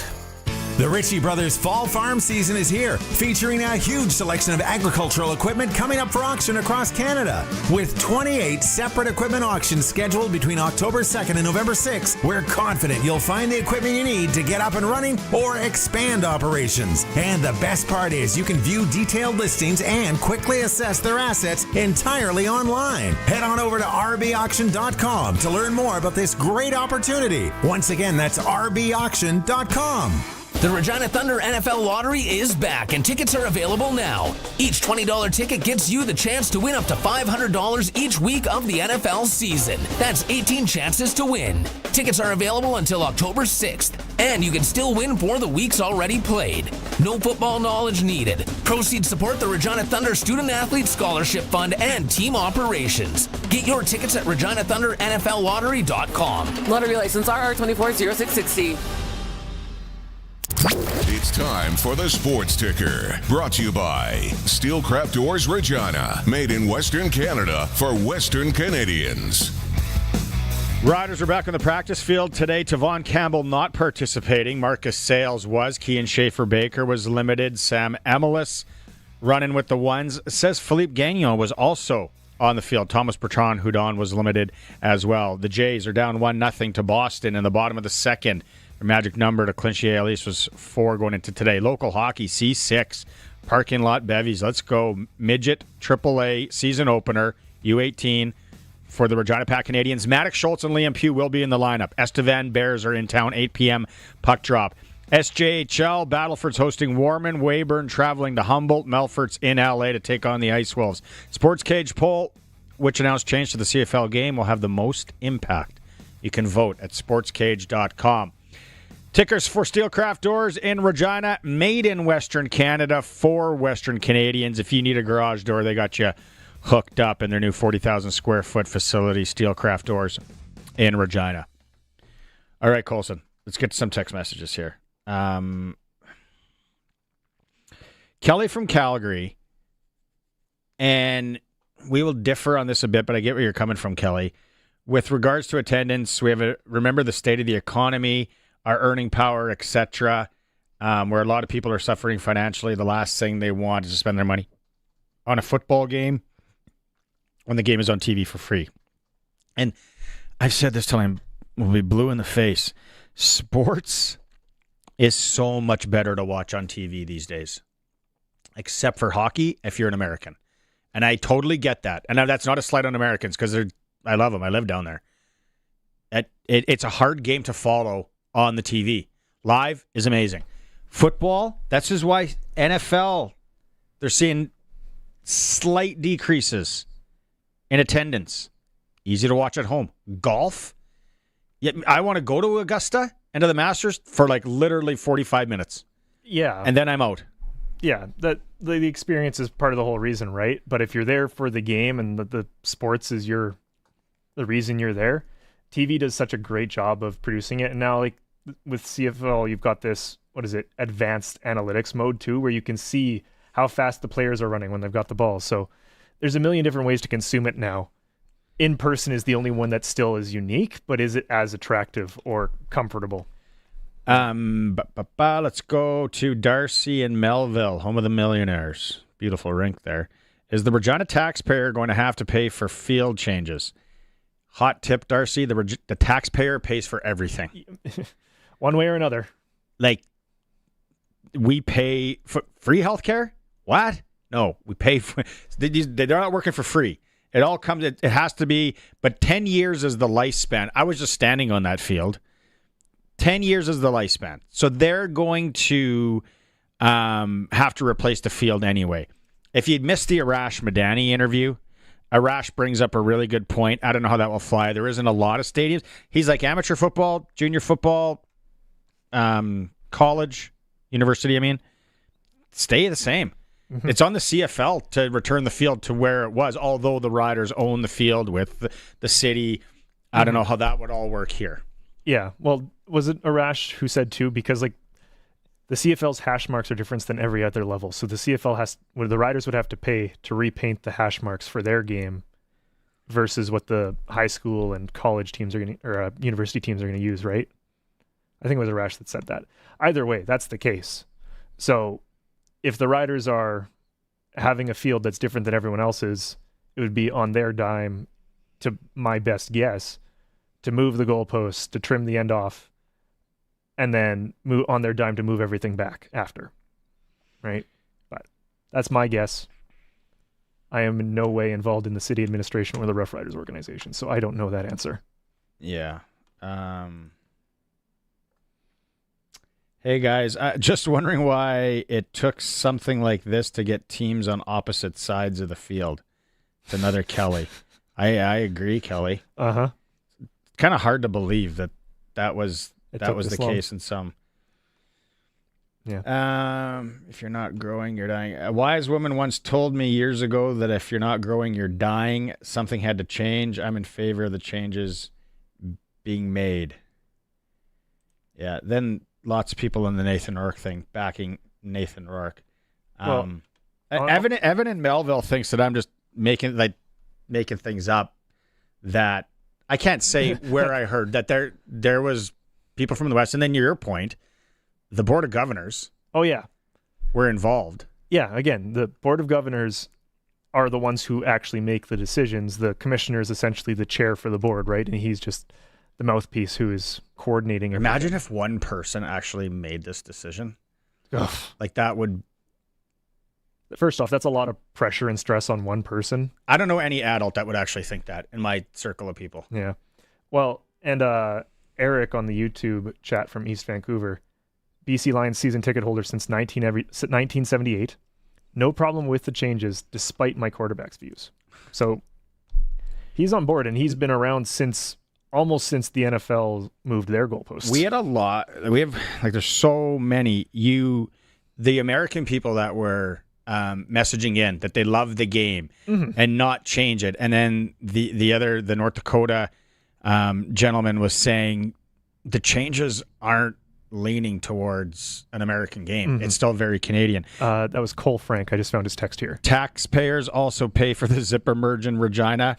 780. We're still learning the zipper merge. It's a slow learn. Okay, I want to get to the Brett Lawther and his comments on the impact of the changes on amateur football.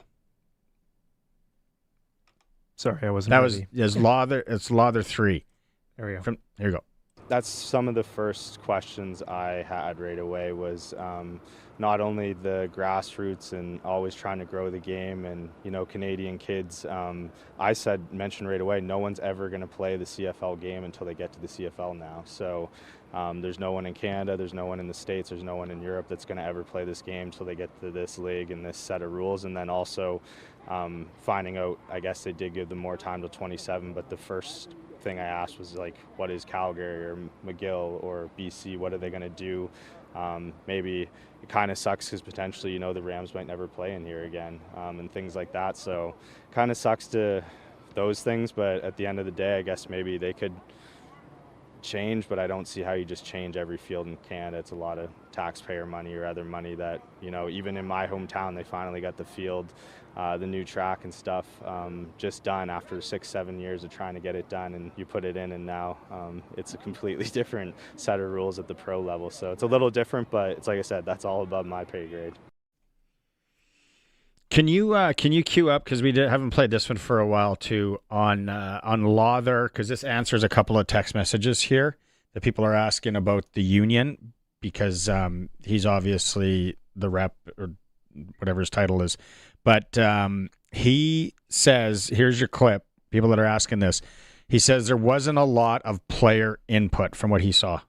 No, I don't think, Stu's has a job he gets paid for, the Board of Governors, and this isn't really something that has to be approved by the players. I think maybe a lot of guys think it would have probably been nice as, 25% of the revenue gross kind of partners there to kind of know a little more, but at the end of the day, they don't have to. They made the decision to make the changes they wanted, and for us, especially as the vice president, we're worried about player safety, growing revenue, and if this does that, there's not much we can really complain about. Okay, more audio coming up from Trevor Harris and Coach Mace. If you missed his thoughts after the break, it's Sportscage, streaming at sportscage.com. If you've got a Steelcraft garage door, you've got a door with parts manufactured and assembled right here in Canada. A door with better insulation and seal, plus a warranty you're probably never going to use. And if you don't have a Steelcraft garage door, you should get one. Don't just hang a door, install a Steelcraft. Turn curb appeal into curb envy. Steelcraft door, Steelcraft door, Steelcraft door. We offer more. Steel-craft.ca. Sweater weather is here, and winter's not far behind. The last thing you want is your furnace quitting on the coldest night of the year. That's where Bronco Plumbing, Heating, and Cooling comes in. Their trained technicians will make sure your furnace is ready to keep you warm all winter long. Fast, reliable, and professional service, so you can enjoy winter without surprises. Book your service or explore their protection plans today at 781-2090 or visit broncoplumbing.com. Bronco, they'll treat you right. The Ritchie Brothers Fall Farm season is here, featuring a huge selection of agricultural equipment coming up for auction across Canada. With 28 separate equipment auctions scheduled between October 2nd and November 6th, we're confident you'll find the equipment you need to get up and running or expand operations. And the best part is you can view detailed listings and quickly assess their assets entirely online. Head on over to rbauction.com to learn more about this great opportunity. Once again, that's rbauction.com. Get it hot and get it fast. Western Pizza.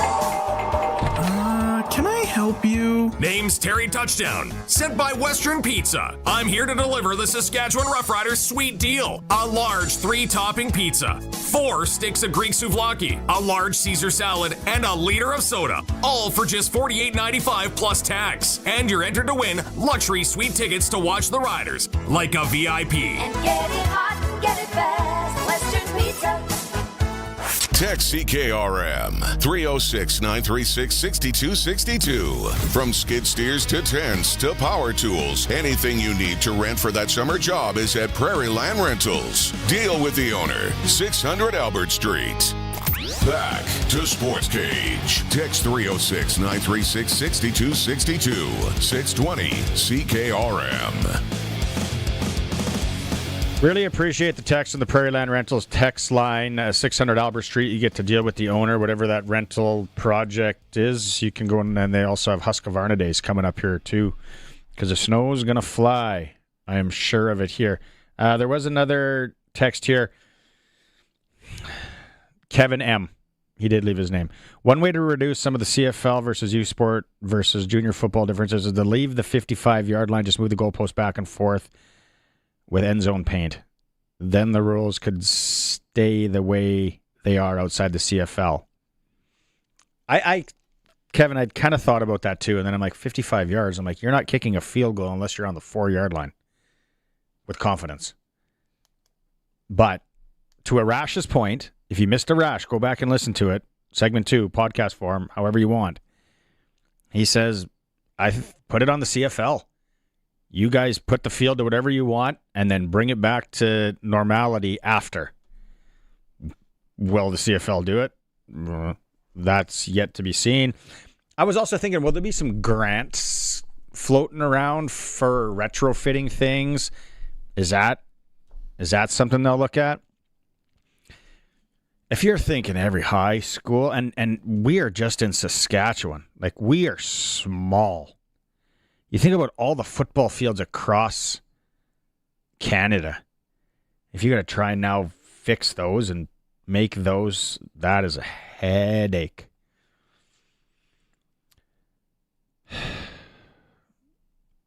Eli's saying he can complain till the cows come home. That's why we love you, Eli. You're always welcome here. 249 text message. Really want to read this. Maybe I will later tonight. It is so long. I think from Barry on. Unless you want to try and here, let's go to a clip and then I'll try and because it's literally 2 paragraphs or one long one. Coach Mace, if you missed it, here's what Coach Mace had to say about the new rules. Yeah, just having a chance to really go through it.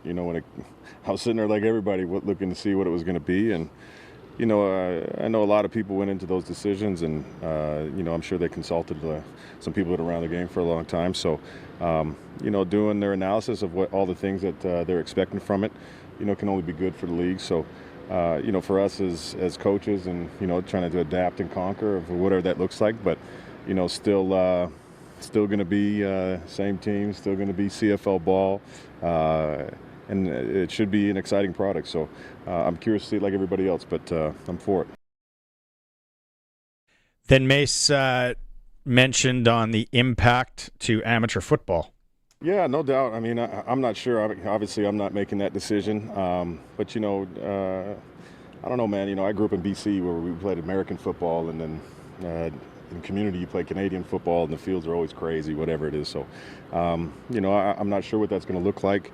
But ultimately, knowing our commissioner and how much grassroots football is important to him, I'm sure there's going to be some kind of a plan for that. And specifically in this province, man, I don't care if you do it in a parking lot. Kids love football here, so it's awesome. Okay, I kind of broke this one down. I think they're from Barrie, Ontario, and they're saying somewhat that we're being rude to fans. Okay, I don't know about that. Tim from Barrie. Thanks for your name, Tim. He's saying basically it's not the commissioner's game, or the governor's. It's our game as Canadians, throwing huge changes at Canadians with no consultation and trying. He says he went around the country and asked fans. So do we take him at his word? Maybe on that. It is our game as Canadians in a way, but are you okay paying the bills for these teams that are losing money? I'm not. So it's not my game. I like watching it. I don't want no financial stake in what's going on in Toronto and how much money they're losing. So I get what you're saying. Here's the one point that I don't mind. Where is it? These changes, CFL is a lesser league here, and nothing will change that. Why piss off true fans everywhere trying to fix a problem that doesn't exist? It doesn't look like a huge move toward the NFL. Canadians have every right to be pissed. It does look like a huge move to the NFL. I guess we could debate that, because I think in 2 years there's only 3 things that are the same with the NFL. Are they moving towards that? No, I would. Man, if there was a future bet on that, I'd hammer that all day long. I don't think it's happening. It's been awesome. Thanks everybody. You guys are great. Maz is in tomorrow. He's got some guests. This ain't going anywhere. We'll be talking about it all week. Looking forward to Thursday and Friday, and we're getting ready for Saturday at the Riders. Thanks so much for tuning in. Thanks to Saskatchewan Lotteries, Western Pizza, Prairie Land Rentals. We'll talk to you again on Thursday. Sometimes there's a song you just gotta hear. And every Sunday morning from 10 till noon, we give you the chance to play your favorites with the Sunday Morning Request and Dedication Program. 2 hours set aside to play what you want. Hey, Cindy, what can I play for you today? Forever and Ever, Amen by Randy Travis. Good morning, Ray. Could you play Coal Miner's Daughter for me? I wonder if I could request Eagle When She Flies by Dolly Parton. Sure could. It's all brought to you by Matt's Furniture. Online at mattsfurniture.ca. True Fit Denture Clinic. No one one should know you wear dentures, not even you. The Sunday morning request and dedication program with Ray Allen from country's greatest hits, 620 CKRM. The Ritchie Brothers Fall Farm season is here, featuring a huge selection of agricultural equipment coming up for auction across Canada. With 28 separate equipment auctions scheduled between October 2nd and November 6th, we're confident you'll find the equipment you need to get up and running or expand operations. And the best part is you can view detailed listings and quickly assess their assets entirely online. Head on over to rbauction.com to learn more.